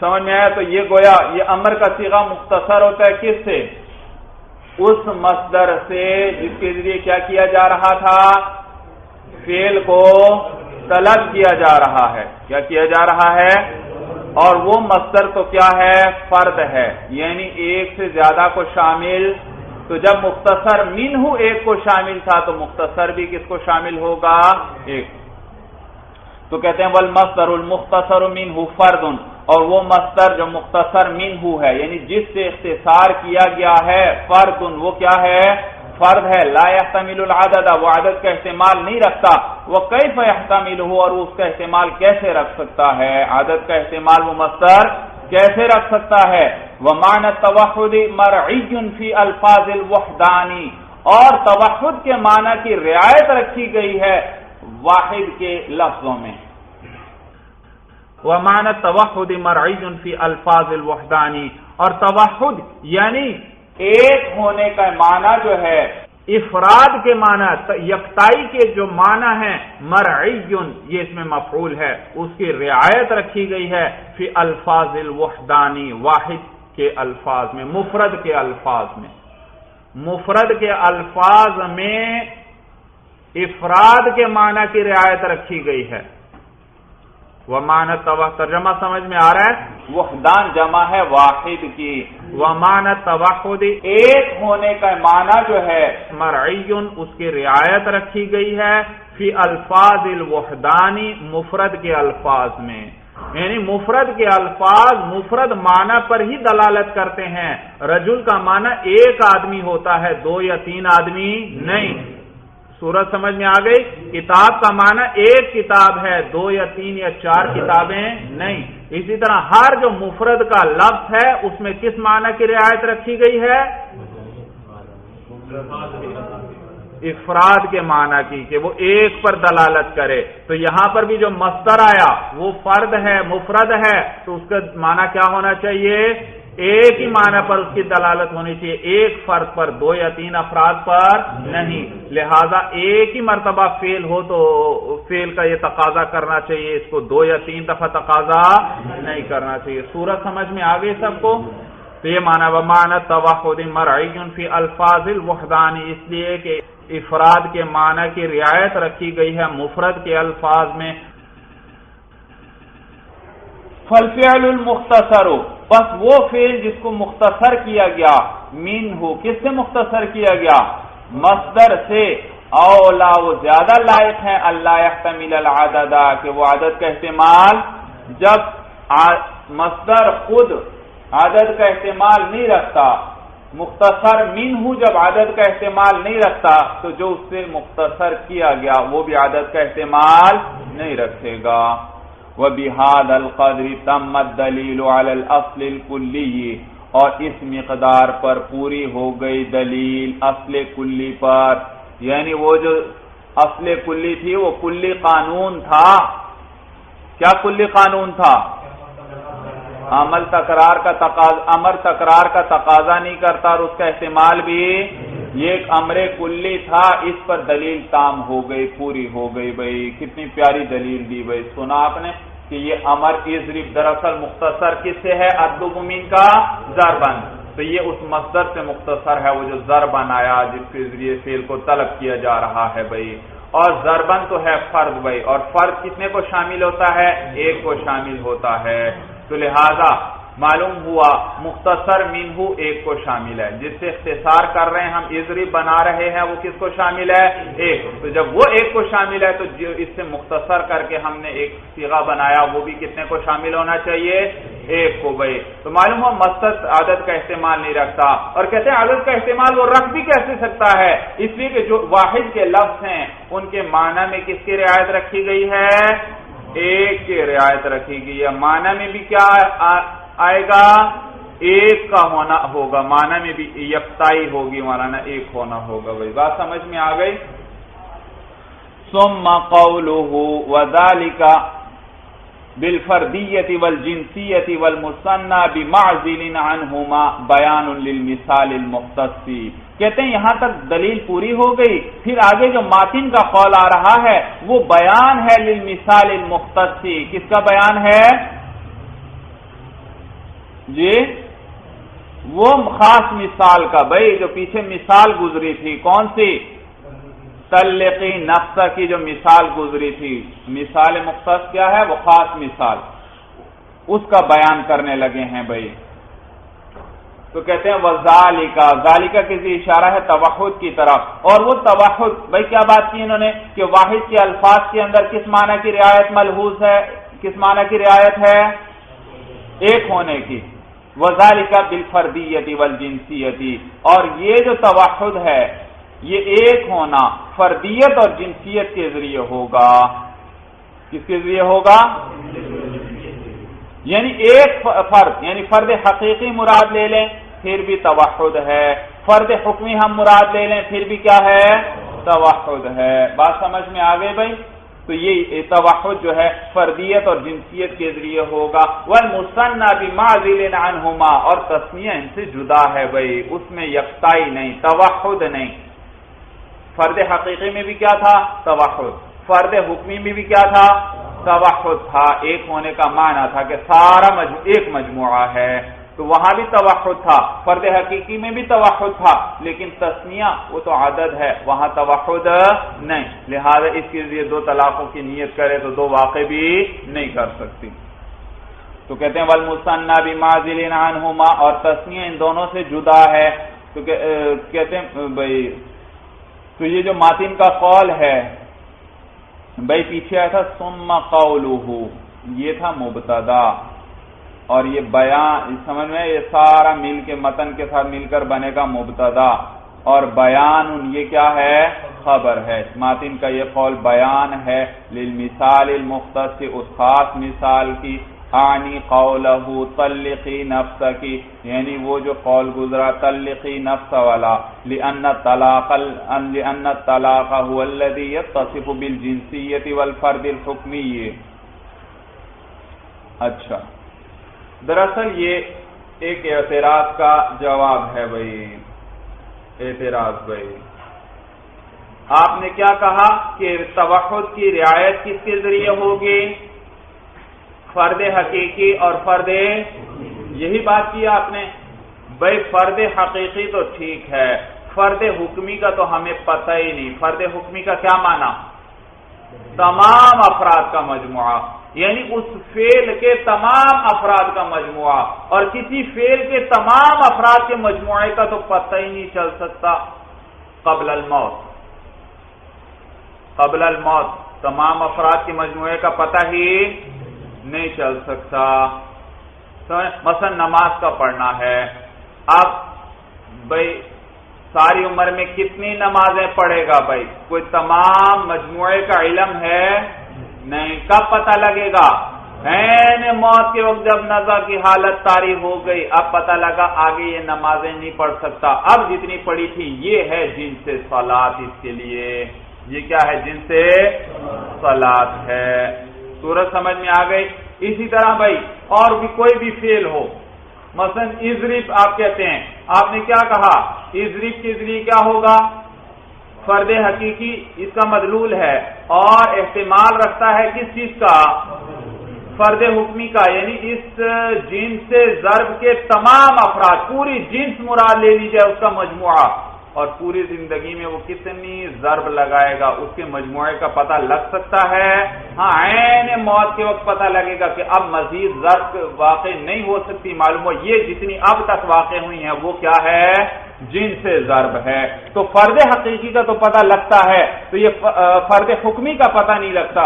تو لہذا آپ نے کہا کہ توحد کے معنی کی رعایت کس کے ذریعے ہوگی؟ یا تو فرد حقیقی کے ذریعے ہوگی یا فرد حکمی کے ذریعے. کہتے ہیں بھائی فرد حقیقی کے ذریعے تو ہو سکتی ہے، فرد حکمی کے ذریعے توحد کی رعایت رکھنا ممکن ہی نہیں ہے. اعتراض سمجھ میں آیا؟ فرد حکمی کے ذریعے توحد کی رعایت رکھنا تو ممکن ہی اس لیے کیونکہ اس کا پتہ ہی کب چلے گا؟ موت کے اس سے پہلے پتہ ہی نہیں چل سکتا. تو ماتن شارح نے جواب دے دیا مولانا کہ بھائی یہ ایک عام بات نہیں ذکر کر رہے کہ توحد کی رعایت کس کے ذریعے ہوگی. توحد کی رعایت کس کے ذریعے ہوگی؟ فرد حقیقی یا فرد حکمی کے ذریعے. یہ سب کے لیے نہیں ہے. اس کا تعلق صرف وہ جو مثال آئی تھی اس سے تعلق ہے، وہ جو طلاق کی بات آئی تھی. اور طلاق کے اندر جو ہے فرد حقیقی کے ساتھ ساتھ فرد حکمی کا بھی علم ہے. اس کے علاوہ اور کسی فعل میں فرد حکمی کا علم نہیں کہ کل کتنے افراد ہوں گے. صورت سمجھ میں آ گئی بھائی؟ تو اس کا تعلق کس سے ہے؟ اس مخاص مثال سے ہے.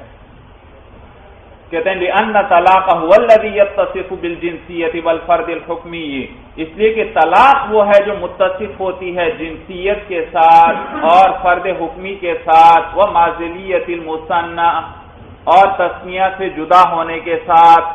طلاق کیا ہے؟ وہ موصوف ہوتی ہے بھائی. یہ ساری چیزیں اس میں جاری ہو سکتی ہیں، باقی افعال میں جاری نہیں ہو سکتی. وَأَمَّا مَا سِوَاهُ فَلَا يُعْلَمُ فِيهِ الْفَرْدُ الْحُكْمِيُّ إِلَّا فِي آخِرِ الْعُمُرِ. اور اس کے علاوہ جو ہیں افعال مولانا اس کے اندر جانا نہیں جا سکتا فرد حکمی کو مگر آخر عمر کے اندر. بھائی امر آتا ہے نا طلب فعل کے لیے، تو فعل کی پوری جنس مراد لے لیں، لیکن پوری جنس کتنی ہے افراد کا کوئی پتہ لگے گا نہیں. کب پتہ لگے گا؟ موت کے وقت. بھائی تو لہذا جب یہاں جنسیت کا لفظ آ گیا اور تسنیہ سے جدا ہونے کا لفظ آ گیا تو اس کے ساتھ صرف کون موصوف ہو رہی ہے؟ طلاق موصوف ہو سکتی ہے. ہر فعل اس کے ساتھ موصوف ہو ہی، کیونکہ ہر فعل کے تمام افراد جنس کا پتہ ہی نہیں چل سکتا موت تک. بھائی تو معلوم ہوا یہ جو ماتن نے کہا نا وذالک بالفردیۃ والجنسیۃ والمثنى بمعزل عنہما، اس کا تعلق اس خاص مثال سے ہے، اس کا تعلق ہر فعل سے نہیں ہے. وما تکرر من العبادات فباسبابها لا بالأوامر. یہ ایک سوال کا جواب دے رہے ماتن بھائی آپ نے اعتراض ہوا ہم پر کہ اے احناف آپ کے نزدیک امر جو ہے وہ تکرار کا احتمال نہیں رکھتا. جب تکرار کا احتمال نہیں رکھتا تو پھر تو اس کے ذریعے صلو امر آیا. بھائی ایک نماز ہونی چاہیے تھی، لیکن ہم بار بار نمازیں ادا کرتے ہیں تو یہاں تو تکرار آ رہا ہے عبادت کے اندر. معلوم ہوا امر کس چیز کا تقاضا کر رہا ہے؟ تکرار کا تقاضا کر رہا ہے، اس کا احتمال ہے اس کے اندر. بھائی تو جواب دے رہے ہیں کہ وما تکرر من العبادات فباسبابها لا بالأوامر. اور یہ جو تکرار آتا ہے وہ جو مقرر ہوتی ہیں عبادات میں سے وہ اپنے اسباب کی وجہ سے ہوتی ہیں، لا بالأوامر، اوامر کی یعنی امر کی وجہ سے نہیں ہوتی. خود بتلا رہے جواب سوال یرد علینا، یہ ایک سوال کا جواب ہے جو ہم پر وارد ہوتا ہے. وہ ہوا اور وہ یہ کہ ان الامر اذا لم يقتضي التکرار، کہ امر جب تکرار کا تقاضا نہیں کرتا ولم يحتمل، اور اس کا احتمال بھی نہیں رکھتا، فبأي وجه تتکرر العبادات، تو کس وجہ سے عبادتیں مقرر ہوتی ہیں. مثل الصلاۃ والصیام وغیر ذلك، جیسے کہ نماز اور روزے ہیں اور اس کے علاوہ. فیقول، تو ماتن اسی کا جواب ذکر کرتے ہوئے فرما رہے ہیں کہ انما تکرر من العبادات، کہ وہ جو مقرر ہوتی ہیں عبادات میں سے لیس بالاوامر، وہ اوامر کے ذریعے نہیں ہیں، بل بالاسباب، بلکہ کس کے ذریعے ہیں؟ اسباب کے ذریعے ہیں. لان تکرار السبب يدل على تکرار المسبب، اس لیے کہ تکرار سبب وہ دلالت کرتا ہے تکرار مسبب پر. تو سببوں کی وجہ سے کیا ہوتا ہے عبادتوں میں؟ اسباب میں تکرار آتا ہے تو اس کی وجہ سے عبادتیں بھی کیا ہوتی ہیں؟ مقرر ہوتی ہیں، ان میں بھی تکرار آتا ہے. امر کی وجہ سے ان میں تکرار نہیں. تو فَأَيَّانَ وُجِدَ الْوَقْتُ وَجَبَ الصَّلَاةُ، پس جب بھی وقت پایا جائے گا، اس عبادت کا وقت جب بھی پایا جائے گا، وجب الصلاۃ، تو نماز کیا ہو جائے گی؟ واجب ہو جائے گی. ومتى یاتی رمضان، اور جب بھی رمضان آئے گا، یجب الصیام، تو روزے کیا ہو جائیں گے؟ واجب ہو جائیں گے، کیونکہ اس کا سبب وقت ہے. تو جب وہ وقت آئے گا، سبب آیا تو مسبب بھی چاہیے. بھائی وَمَهْمَا قَدَرَ عَلَى مِلْكِ الْمَالِ، اور جب بھی وہ کوئی شخص وہ قادر ہوا بھائی مال والا، علی ملک المال، کس پر بھائی؟ مال کی ملکیت پر، یعنی نصاب کے بقدر مال کی ملکیت پر قادر ہوا. وجبت الزکات، تو زکات کیا ہو جائے گی؟ واجب ہو جائے گی. ولہذا بھائی ہم نے کیا کہا کہ عبادتوں میں تکرار کس وجہ سے آتا ہے؟ اسباب میں تکرار کی وجہ سے عبادتوں میں تکرار آتا ہے. تو اسباب میں تکرار آتا ہے، جب سبب میں تکرار آیا تو مسبب میں بھی کیا چاہیے؟ تکرار چاہیے. اگر سبب ایک ہوتا تو مسبب بھی ایک ہوتا. جیسے حج ہے مولانا، حج کا سبب بیت اللہ ہے. بھائی حج کا سبب کیا ہے؟ بیت اللہ ہے. بھائی خانہ کعبہ ہے اور بیت اللہ ایک ہے، تو سبب ایک ہے تو مسبب بھی ایک ہے، وہاں تکرار نہیں. اسی لیے زندگی بھر میں صرف ایک ہی حج فرض ہے. سورج سمجھ میں آ گئی بھائی؟ تو دیکھا آپ نے بھائی جن عبادتوں کے اسباب کے اندر تکرار ہے وہ عبادتیں بھی کیا ہیں؟ مقرر ہیں، اور جن کے اسباب کے اندر تکرار نہیں وہ عبادتیں بھی مقرر نہیں. معلوم ہوا عبادتوں کے اندر جو تکرار آتا ہے وہ کس کی وجہ سے آتا ہے؟ ان کے اسباب میں تکرار کی وجہ سے آتا ہے، امر کی وجہ سے نہیں ہے کیونکہ امر تکرار کا احتمال نہیں رکھتا۔ دیکھا حج کا سبب ایک ہے تو اس حج کے اندر تکرار نہیں۔ کہتے ہیں وَلِهَذَا لَمْ يَجِبِ الْحَجُّ فِي الْعُمُرِ إِلَّا مَرَّةً لِأَنَّ الْبَيْتَ وَاحِدٌ لَا تَكْرَارَ فِيهِ، اور اسی وجہ سے حج واجب نہیں ہوتا عمر میں مگر ایک ہی مرتبہ، اس لیے کہ بیت اللہ وہ ایک ہی ہے، لا تکرار فیہ، اس میں تکرار نہیں ہے۔ لا یقال، یہ اعتراض نہ کیا جائے کہ ان الوقت سبب لنفس الوجوب، کہ وقت و سبب ہے کس کے لیے؟ نفس وجوب کے لیے، والامر انما هو سبب لوجوب الاداء، اور امر جو ہے وہ سبب ہے وجوب ادا کے لیے۔ بھئی ایک ہے نفس وجوب، ایک ہے وجوب ادا۔ مثلا آپ کسی کے ساتھ عقد کرتے ہیں کہ یہ کتاب میں نے آپ کو 100 روپے میں فروخت کر دی، اس نے قبول کر لیا کہ میں نے یہ کتاب آپ سے 100 روپے میں خرید لی، تو عقد ہو گیا۔ عقد ہوتے ہی آپ اس کتاب کے مالک بن گئے، خریدار کیا بن جاتا ہے؟ بے شک کتاب دوسرے کے قبضے میں ہے، لیکن جس نے خریدی ہے یہ ایجاب و قبول کرتے ہی وہ اس کتاب کا مالک بن گیا، اور جب مالک بنا تو بدلے میں اس پر بھی اس کے پیسے واجب ہو گئے۔ دوسرے کی چیز کا یہ مالک ہوا ہے تو اس کے ذمے بھی کیا آ گئے؟ پیسے اس پر واجب ہو گئے بھائی۔ لیکن یہ پیسے ادا کب کرے گا؟ کہتے ہیں جب طلب آئے گی دوسرے کی طرف سے، دوسرا طلب بھی کرے، دو بھائی لاؤ میرے پیسے دے دو 100 روپے اس کتاب کے، تو اس وقت پھر ادائیگی واجب ہو جائے گی۔ تو عقد کرتے ہی کیا وجوب آیا، اس کو کیا کہتے ہیں؟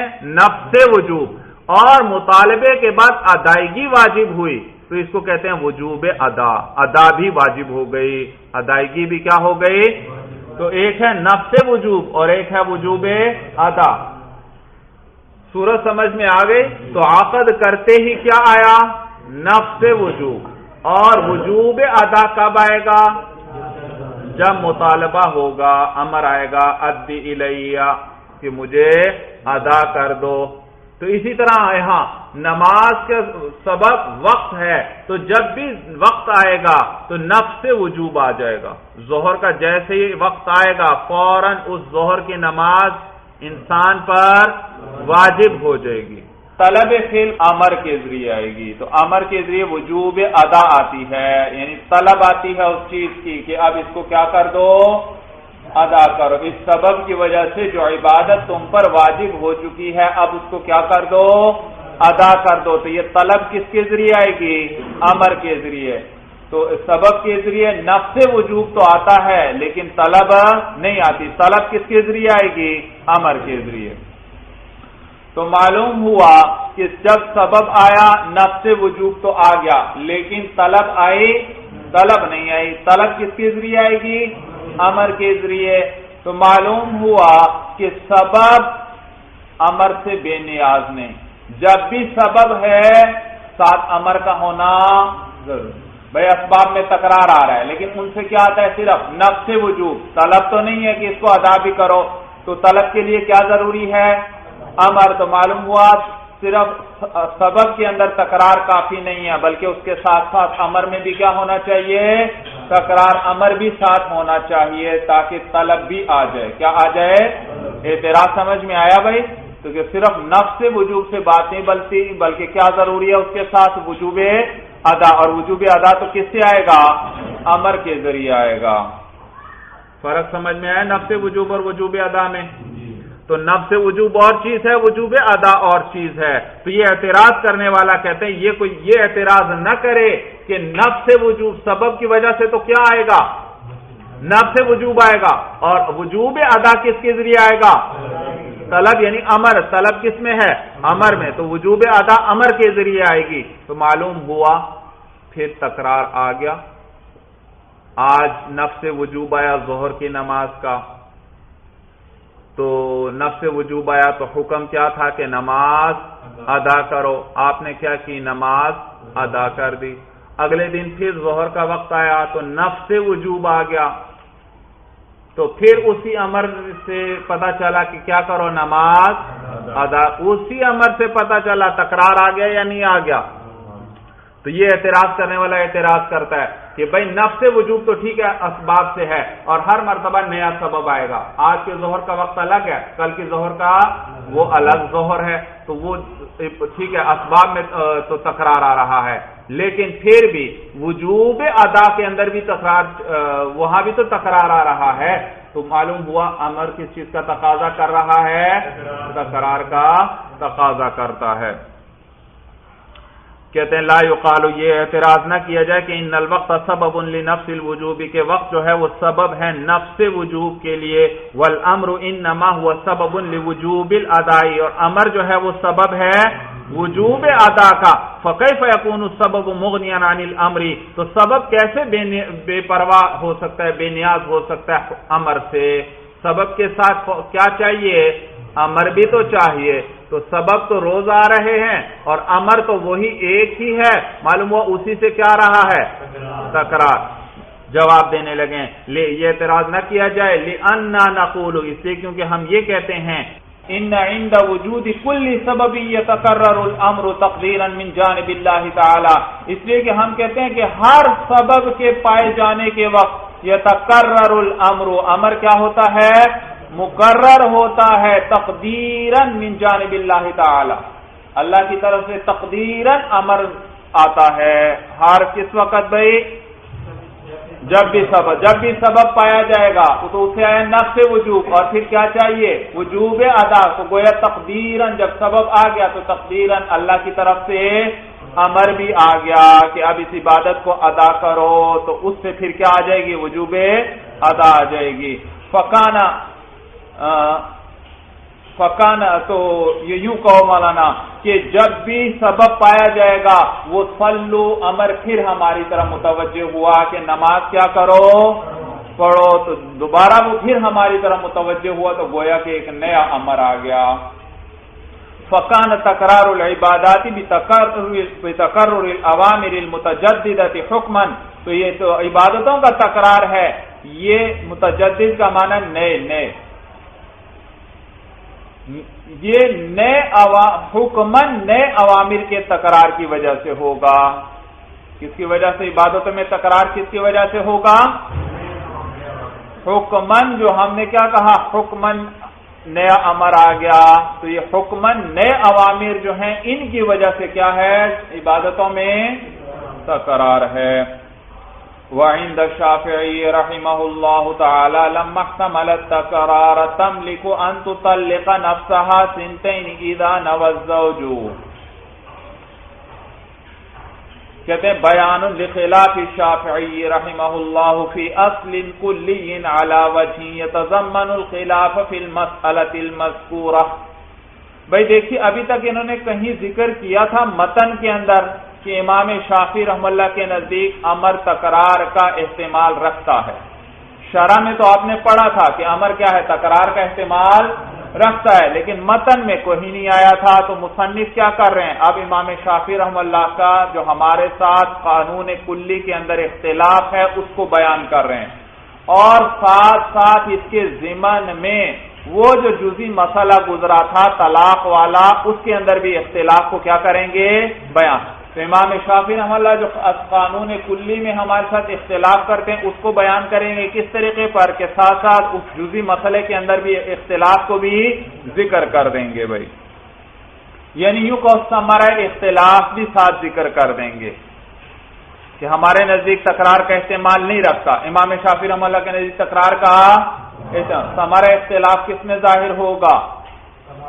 وہ عورت جسے خامن نے کہا طلقی نفس کی, اور اس طلقی کے ذریعے نیت کی 2 طلاقوں کی, تو ہمارے نزدیک 2 کی نیت ہی صحیح نہیں ہے کیونکہ لفظ اس کا احتمال ہی نہیں رکھتا, اور ان کے نزدیک 2 کی نیت صحیح ہے کیونکہ کیا ہے؟ لفظ اس کا استعمال رکھتا ہے. تو دیکھا ان کے نزدیک پھر 2 ہو جائیں گی, ہمارے نزدیک 2 کی نیت لغو ہے مولانا. تو کہتے ہیں وعند الشافعی رحمہ اللہ, امام شافعی رحمہ اللہ کے نزدیک لما احتمل التکرار, جب امر تکرار کا احتمال رکھتا ہے, تملک ان تطلق نفسها سنتین, تو عورت مالک ہے اس بات کی کہ وہ طلاق دے اپنے نفس کو, اپنی ذات کو, سنتین 2 طلاقیں, اذا نوى الزوج, جب خاوند کیا کرے؟ اس 2 کی نیت کرے۔ بیان لخلاف شافعی رحمہ اللہ فی اصل کلی، یہ بیان ہے امام شافعی رحمہ اللہ کے اختلاف کا اصل کلی کے اندر، یعنی قانون کلی کے اندر، علی وجہ ایسے طریقے پر کہ یتضمن الخلاف فی المسئلۃ المذکورہ، کہ یہ متضمن ہے اس اختلاف کو بھی جو مسئلہ مذکورہ میں ہے، یعنی ان عندہ، یعنی امام شافعی رحمہ اللہ کے نزدیک، لما احتمل کل امر التکرار، جب احتمال رکھتا ہے ہر امر تکرار کا، سواء کان امر الشارع او غیرہ، برابر ہے کہ وہ امر جو ہے شارع کا امر ہو یا شارع کے علاوہ کا، یعنی ان کے نزدیک یہ ہر امر اسی طرح ہے، چاہے شارع کی جانب سے ہو یا غیر شارع کی۔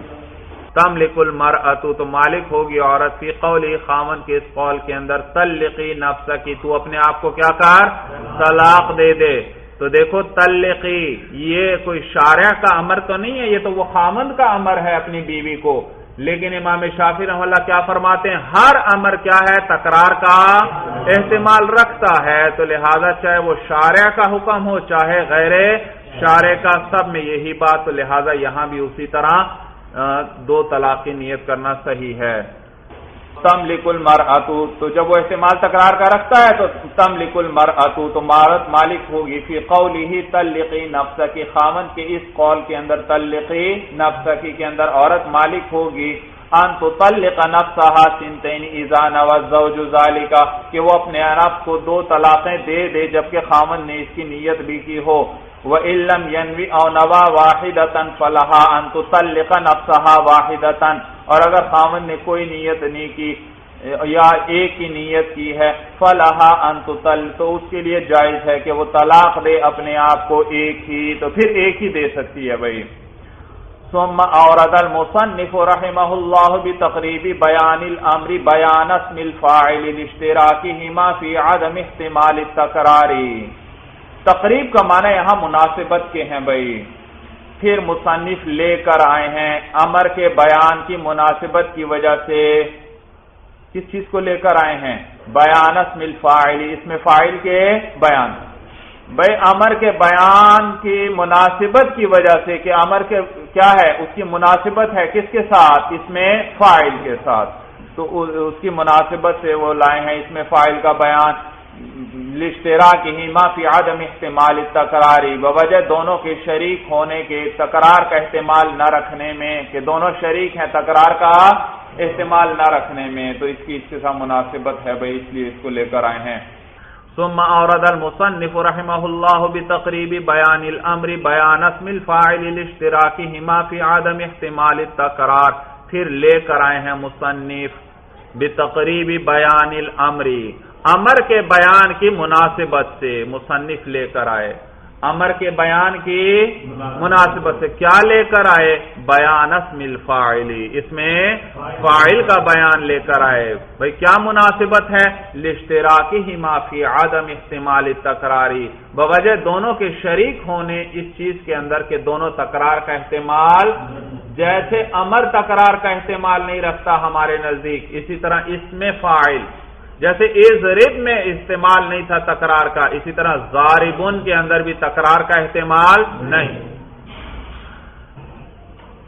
تم فقال، پس ماتن فرماتے ہیں، وَقَدْ اسْمُ الْفَاعِلِ يَدُلُّ عَلَى الْمَصْدَرِ لُغَةً وَلَا يَحْتَمِلُ الْعَدَدَ، اور اسی طرح اس میں فاعل جو ہے وہ دلالت کرتا ہے مصدر پر باعتبار لغت کے، جیسے امر کس پہ دلالت کر رہا تھا، اضرب کے اندر کیا تھا، وہ ضرب پہ دلالت کر رہا تھا، اسی طرح مصدر ضاربن بھی کس پر دلالت کرتا ہے، ضرب مصدر پر دلالت کرتا ہے، سمجھ میں آیا؟ اضرب کا کیا معنی تھا، میں تم سے کیا طلب کر رہا ہوں، ضرب کو، اچھا دیکھو ضرب آ گئی، ضاربن کا کیا معنی، ضرب لگانے والا، ضرب آ گیا یا نہیں بھائی، تو ضرب پر دلالت کر، تو اسی طرح اس میں فاعل جو ہے وہ دلالت کرتا ہے مصدر پر باعتبار لغت کے، ولا يحتمل العدد، اور وہ بھی عدد کا احتمال نہیں رکھتا بھائی جی۔ اب آگے کچھ ترکیب بیان کریں گے بھائی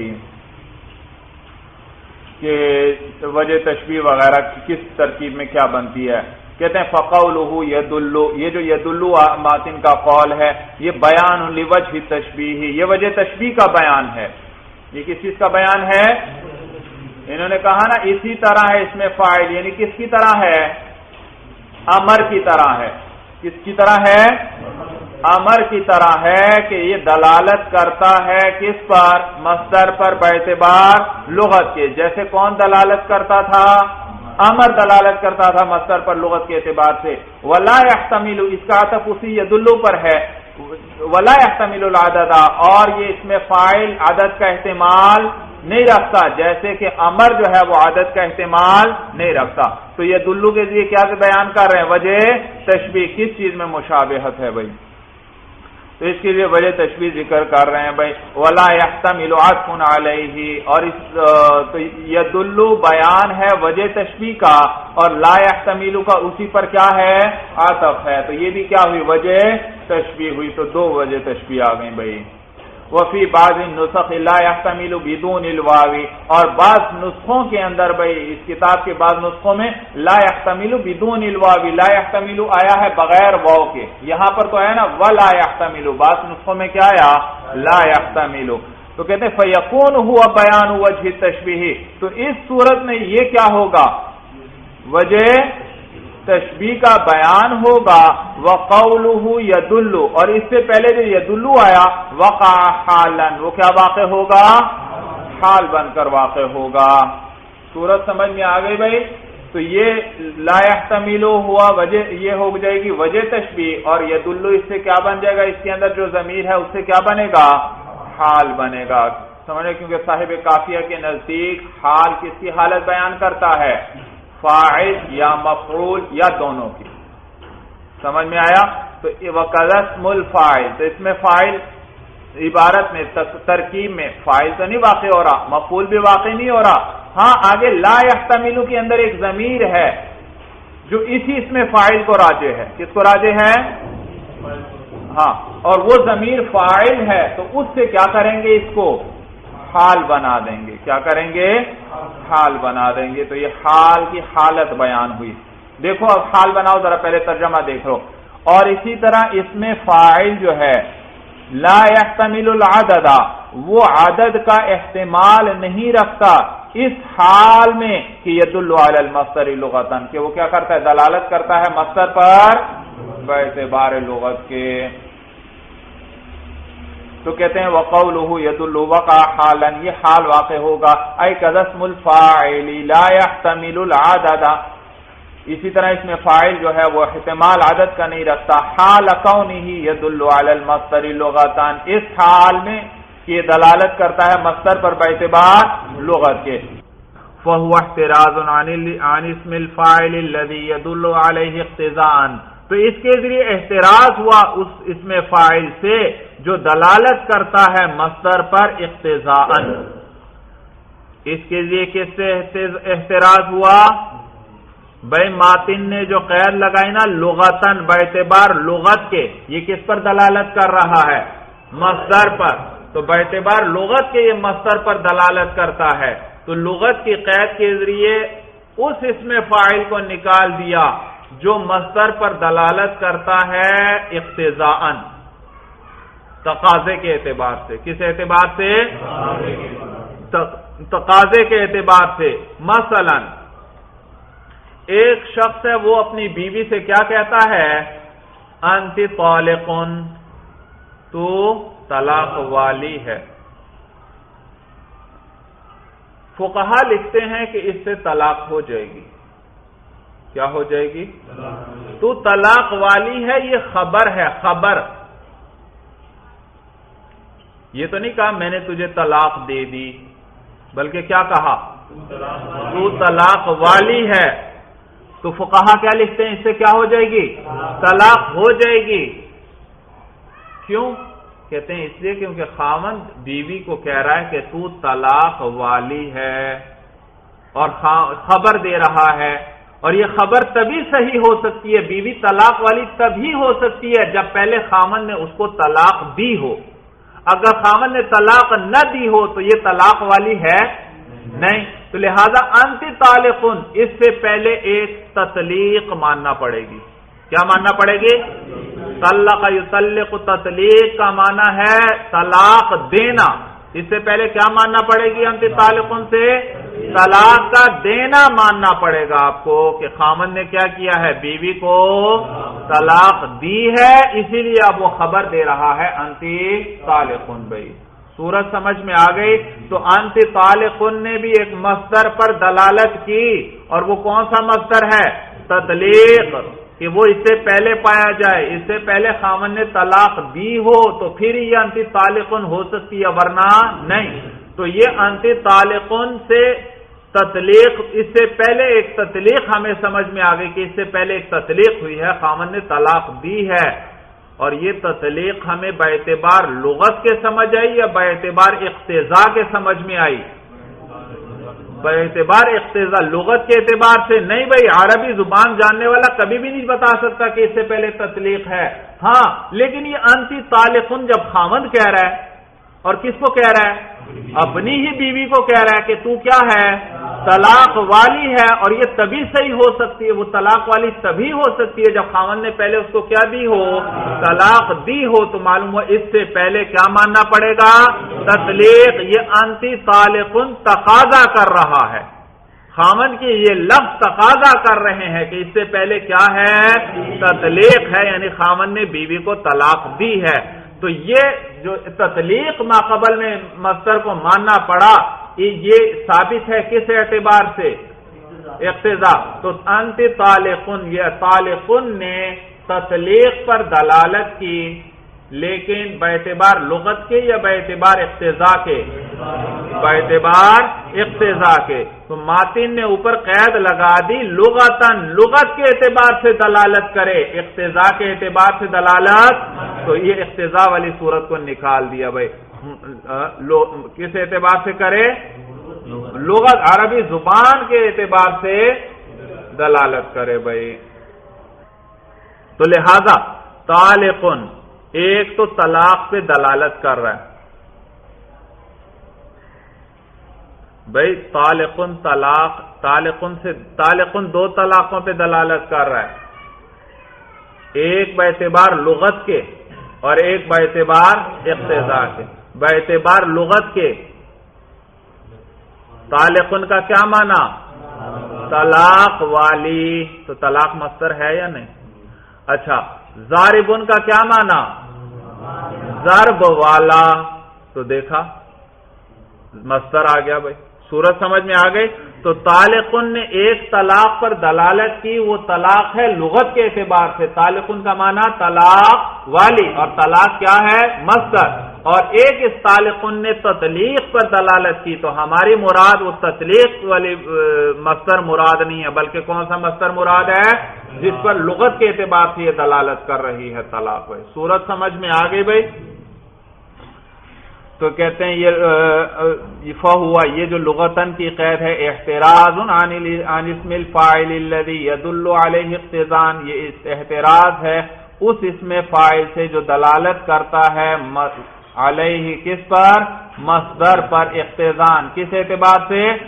اقتضاء کے اعتبار سے۔ مثل قولہ، جیسے کسی خاوند کا یہ قول اپنی بیوی سے انتی طالقن، یہ جیسے ہے فَإِنَّهُ خَارِجٌ عَمَّا نَحْنُ فِيهِ، اس لیے کیونکہ یہ اس بحث سے خارج ہے جس میں اس وقت ہم ہیں، جو بحث ہم کر رہے ہیں یہ اس سے خارج ہے۔ بھائی وَسَيَأْتِي بَيَانُهُ، اور ان قریب اس کا بیان بھی آ جائے گا بھائی اقتضاء النص کے اندر۔ بھائی تو کہتے ہیں حَتَّى لَا يُرَادُ بِآيَةِ السَّرِقَةِ إِلَّا سَرِقَةٌ وَاحِدَةٌ، یہاں تک کہ مراد نہیں لیا جائے گا آیت سرقہ کے ذریعے مگر مراد نہیں ہوگا آیت سرقہ کے ذریعے مگر ایک ہی سرقہ۔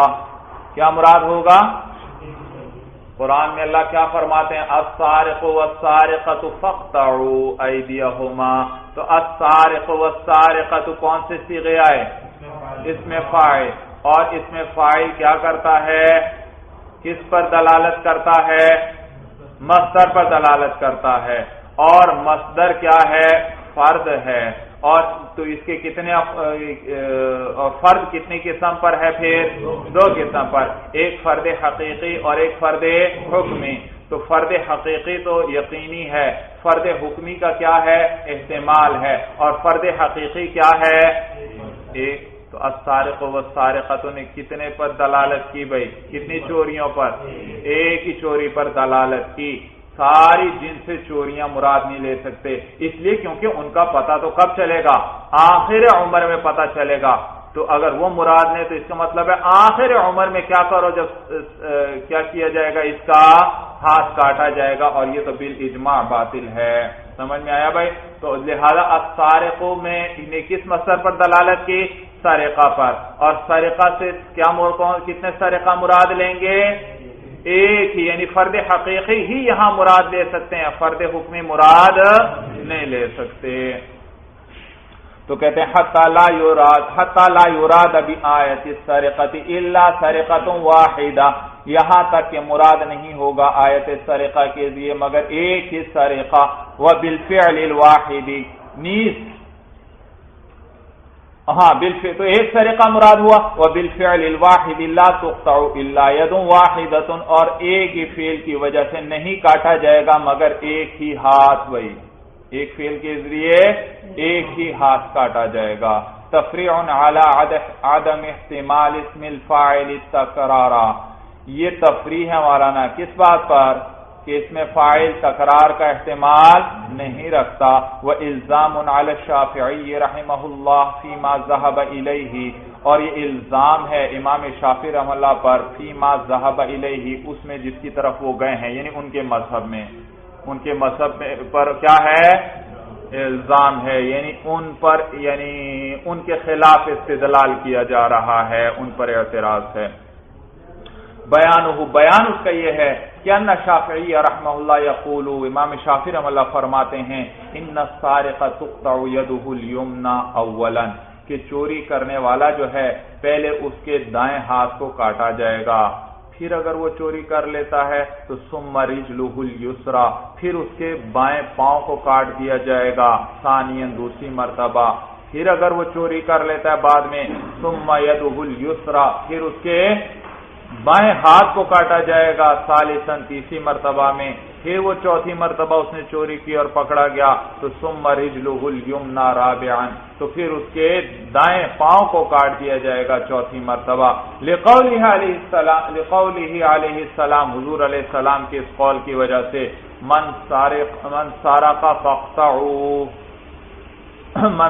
فاقطعوه فإن عاد فاقطعوه فإن عاد فاقطعوه فإن عاد فاقطعوه، جس نے چوری کی تو اسے کاٹ دو، یعنی اس کے دائیں ہاتھ کو کاٹ دو، پھر اگر وہ لوٹے یعنی پھر چوری کرے، فاقطعوه، پھر اسے کیا کرو؟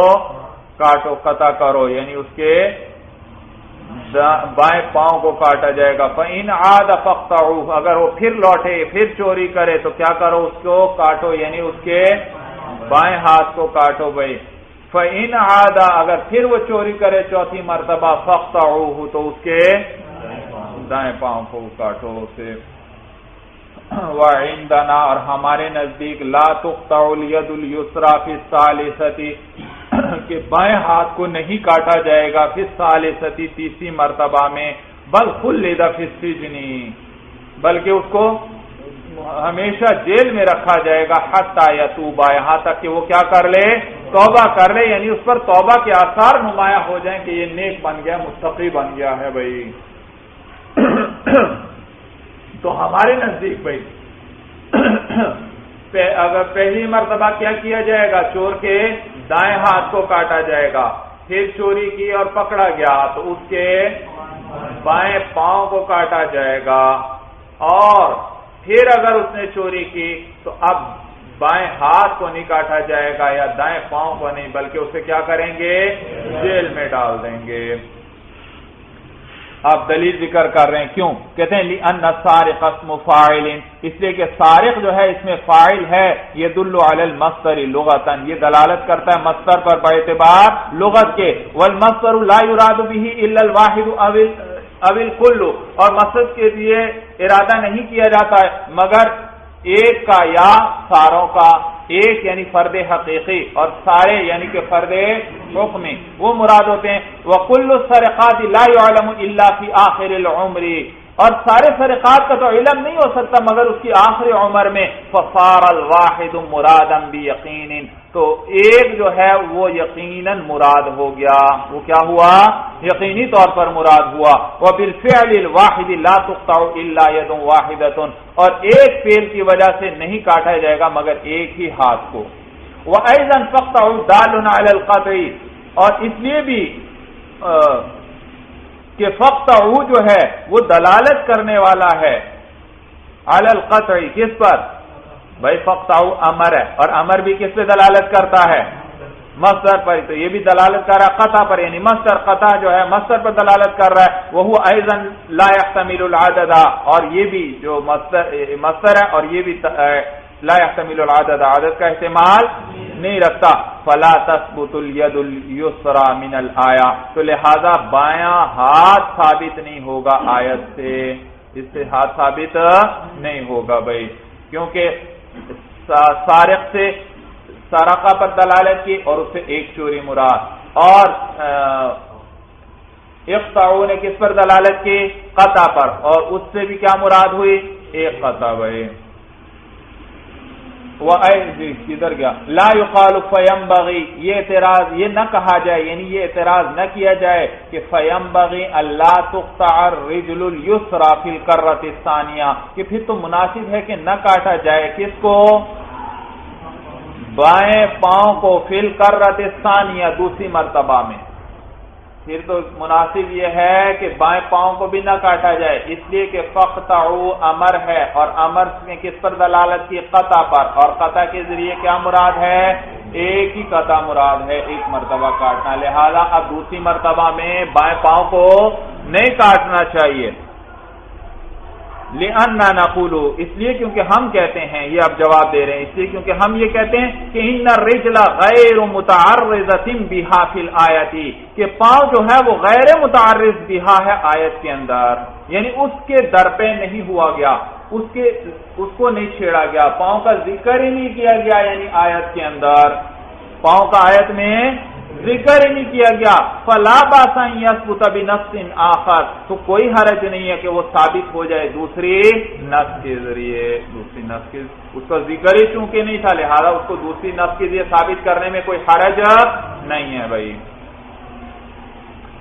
والید لما كانت متعرضة بها في الآیت، اور ہاتھ جو ہے جب وہ متعرض بها ہے آیت میں، یعنی اس کے پیچھے پڑا گیا، یعنی اس کا ذکر کیا گیا ہے چونکہ آیت میں، وتعین الیمنى مرادا، اور نیز دایاں ہاتھ کیا ہے؟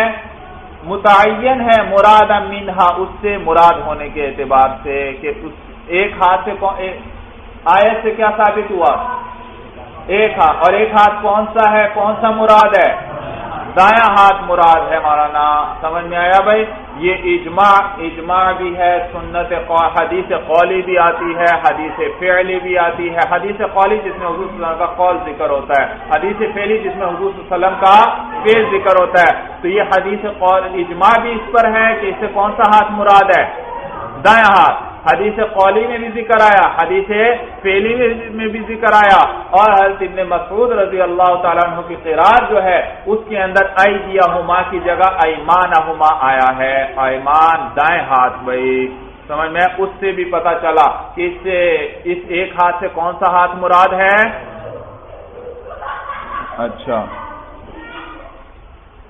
تو وتعین الیمنى مرادا منہا، اور متعین ہے دایاں ہاتھ اس آیت سے مراد ہونے کے اعتبار سے، تو لا یجوز، تو جائز نہیں ہے، ان تثبت الیسرى بخبر الواحد، کہ ثابت ہو بایاں ہاتھ بھی کس کے ذریعے ثابت ہو؟ خبر واحد کے ذریعے، الذی لا تجوز الزیادۃ بہ علی الکتاب، وہ خبر واحد جس کے ذریعے کتاب اللہ پر زیادتی کرنا جائز نہیں ہے۔ جی بھائی دیکھیے، انہوں نے کہا کہ قطع کا ذکر آیا اور قطع سے ایک ہی قطع مراد ہوگی، معلوم ہوا ایک ہی ہاتھ کاٹنا ہے بھائی، اور ایک ہی ہاتھ کاٹنا ہے، کون سا ہاتھ مراد ہے؟ اجماع، حدیث فعلی، حدیث قولی، اور قرات کے ذریعے پتہ لگ گیا حضرت ابن مسعود رضی اللہ تعالیٰ عنہ کی قرات کے ذریعے کہ کون سا ہاتھ مراد ہے؟ دایاں ہاتھ، سمجھ میں آیا؟ تو لہذا چونکہ آیت میں ذکر ہی ہاتھ کا ہے اور ہاتھ بھی کون سا مراد ہے؟ دایاں ہاتھ مراد ہے، لہذا اگر حدیث میں بائیں ہاتھ کا ذکر آیا ہے لیکن وہ خبر واحد ہے اور خبر واحد کے ذریعے تو کتاب اللہ پر زیادتی جائز، لہذا بائیں ہاتھ کے کاٹنے کو ذریعے کتاب اللہ پر زیادتی لازم آئے گی خبر واحد کے ذریعے، اور یہ درست نہیں ہے۔ باقی بھائی پھر تو اس صورت میں ایک ہی قطع مراد ہے تو بائیں پاؤں کا کاٹنا بھی نہیں ہونا چاہیے دوسری مرتبہ میں۔ کہتے ہیں بھائی پاؤں کا آیت میں چھیڑا ہی نہیں گیا، اس کو ذکر ہی نہیں کیا گیا، لہذا اس کو دوسری نص کے ذریعے ثابت کرنے میں کوئی حرج نہیں۔ لیکن محشی نے اس پر بڑی پیاری بات لکھی، کہتے ہیں بھائی اگر بائیں پاؤں کو آیت میں نہیں چھیڑا گیا تو آیت میں تو بائیں ہاتھ کو بھی نہیں چھیڑا گیا، اس کا بھی ذکر نہیں کیا گیا، تو اس کو بھی نص آخر کے ذریعے ثابت کرنے میں کیا حرج ہے، اسے بھی کیا کر دیں؟ ثابت کر دیں۔ اور کہتے ہیں بھائی لہذا یہ نہ کہو کہ بائیں پاؤں کا کاٹنا یہ نص آخر کے ذریعے یعنی کسی خبر واحد سے ثابت ہے، بلکہ یوں کہو اس کا کاٹنا اجماع سے ثابت ہے۔ کس سے؟ اجماع سے، اور اجماع تو کیا ہے؟ قطعی دلیل ہے، اجماع تو قطعی دلیل ہے، لہذا اس کے ذریعے کیا ثابت ہو جائے گا؟ بائیں پاؤں کا کاٹنا تو ثابت ہو جائے گا، لیکن بائیں ہاتھ کا کاٹنا وہ خبر واحد کے ذریعے ہے، اور خبر واحد کے ذریعے کتاب اللہ پر زیادتی درست نہیں ہے بھائی جی۔ تو کہتے ہیں لا یجوز بھائی ان تثبت الیسرا کہ ثابت ہو جائے بایاں ہاتھ بھی بخبر الواحد الذی لا تجوز الزیادۃ به علی الکتاب، اس خبر واحد کے ذریعے جس کے ذریعے کتاب اللہ پر زیادتی جائز نہیں ہے، لانہ لم یبقى، یہ دلیل ہے مولانا لا یجوز ان تثبت الیسرا جو اوپر والی سطر میں آیا کہ بائیں ہاتھ کو ثابت کرنا جائز نہیں، کیوں؟ کہتے ہیں لانہ لم یبقى المحل المعین الذی تعین بالاجماع، اس لیے کہ باقی نہیں رہا وہ محل جو متعین تھا، وہ محل معین الذی تعین بالاجماع، جو کس کے ذریعے متعین ہوا تھا؟ اجماع کے ذریعے متعین ہوا تھا، وہ محل ہی باقی نہیں رہا، وہ محل ہی باقی نہیں رہا۔ دوبارہ قطع ید یمین ہو سکتا ہے، دوبارہ دائیں ہاتھ کا کاٹنا ہو سکتا ہے، وہ تو ایک ہی مرتبہ کاٹنا ہو سکتا ہے۔ ہاتھ کا ذکر آیا تھا اور ہاتھ کون سا مراد تھا؟ دایاں ہاتھ، تو لہذا اب ایک مرتبہ جب دایاں ہاتھ کٹ گیا تو اب وہ محل ہی باقی نہیں رہا جس کو قطع کرنا ہے، جس کو قطع کرنا ہے، لہذا اب بائیں ہاتھ ثابت نہیں ہوگا، کیونکہ بائیں ہاتھ کی بات نہیں چل رہی بلکہ کس کی چل رہی ہے؟ دائیں کی، اور دایاں کٹ چکا ہے، اب وہ قطع کا محل ہی باقی نہیں رہا، دوبارہ قطع ہو ہی نہیں سکتی بھائی۔ بخلاف الجلدی، بخلاف کوڑے لگانے کے، کوڑے مارنے کے، بھائی یہ ایک اعتراض کا جواب کہ آپ نے کیا کہا کہ السارق والسارقۃ فاقطعوا ایدیہما، یہاں سے ایک ہی مرتبہ ہاتھ کا کاٹنا، اور وہ بھی کون سے ہاتھ کا کاٹنا؟ دائیں ہاتھ کا کاٹنا ثابت ہوگا۔ تو اس طرح تو دوسری آیت بھی آتی ہے الزانیۃ والزانی فاجلدوا کل واحد منہما مئۃ جلدہ، زنا کرنے والی عورت اور زنا کرنے والا مرد دونوں میں سے ہر ایک کو کتنے کوڑے لگاؤ؟ 100 کوڑے۔ یہ غیر شادی شدہ کا حکم بیان ہوا بھائی۔ تو لہذا یہاں بھی اسی طرح زانی اس میں فاعل آیا ہے، یہاں بھی اسی طرح امر آیا ہے فجلدو، سمجھ میں آیا؟ لہذا وہاں پر ایک ہی دفعہ قطع کو آپ مانتے تھے تو یہاں بھی ایک ہی مرتبہ کوڑے لگنے چاہیے بھائی، یہاں بھی کیا ہونا چاہیے؟ ایک ہی مرتبہ کوڑے لگنے چاہیے۔ حالانکہ آپ کیا کہتے ہیں کہ ایک دفعہ زنا کیا اور پکڑا گیا تو کیا کرو؟ اس کو کوڑے لگاؤ، پھر زنا کیا اور پکڑا گیا تو دوبارہ کوڑے لگاؤ، تیسری مرتبہ پھر پکڑا گیا تو پھر کوڑے لگاؤ۔ جب وہاں آپ ایک دفعہ قطع کو مانتے ہیں تو یہاں بھی کیا کریں؟ ایک دفعہ ہی کوڑے لگانے کو تسلیم کریں۔ تو جواب دے رہے ہیں، جواب یہ دیتے ہیں بھائی کہ دراصل وہاں وہ محل ہی باقی نہیں رہا تھا، جبکہ یہاں پر کیا ہے؟ وہ جہاں کوڑے لگنے ہیں یعنی بدن، وہ محل اب بھی باقی ہے، لہذا اب کیا ہوگا؟ ہر مرتبہ کوڑے لگیں گے۔ صورت سمجھ میں آ گئی بھائی؟ بخلاف الجلدی، بخلاف کوڑے لگانے کے، فإنه كلما يزني غیر المحسن، اس لیے کہ جب بھی زنا کرے گا غیر محسن یعنی غیر شادی شدہ، تو محسن پاک دامن بھائی، تو غیر شادی شدہ مراد غیر شادی شدہ یجلد اس کو کوڑے لگائے جائیں گے لأن البدن صالح للجلد دائما اس لیے کہ بدن جو ہے وہ صلاحیت رکھتا ہے کوڑے کی جلد کی دائما ہمیشہ بھائی اس پر کیا ہو سکتے ہیں ہمیشہ کوڑے لگائے لیکن قطعی یمین تو ایک ہی دفعہ ہو سکتا ہے اب وہ محل ہی باقی نہیں رہا چلیے بس مولانا ھذا هو المرام واللہ اعلم بحقیقت الکلام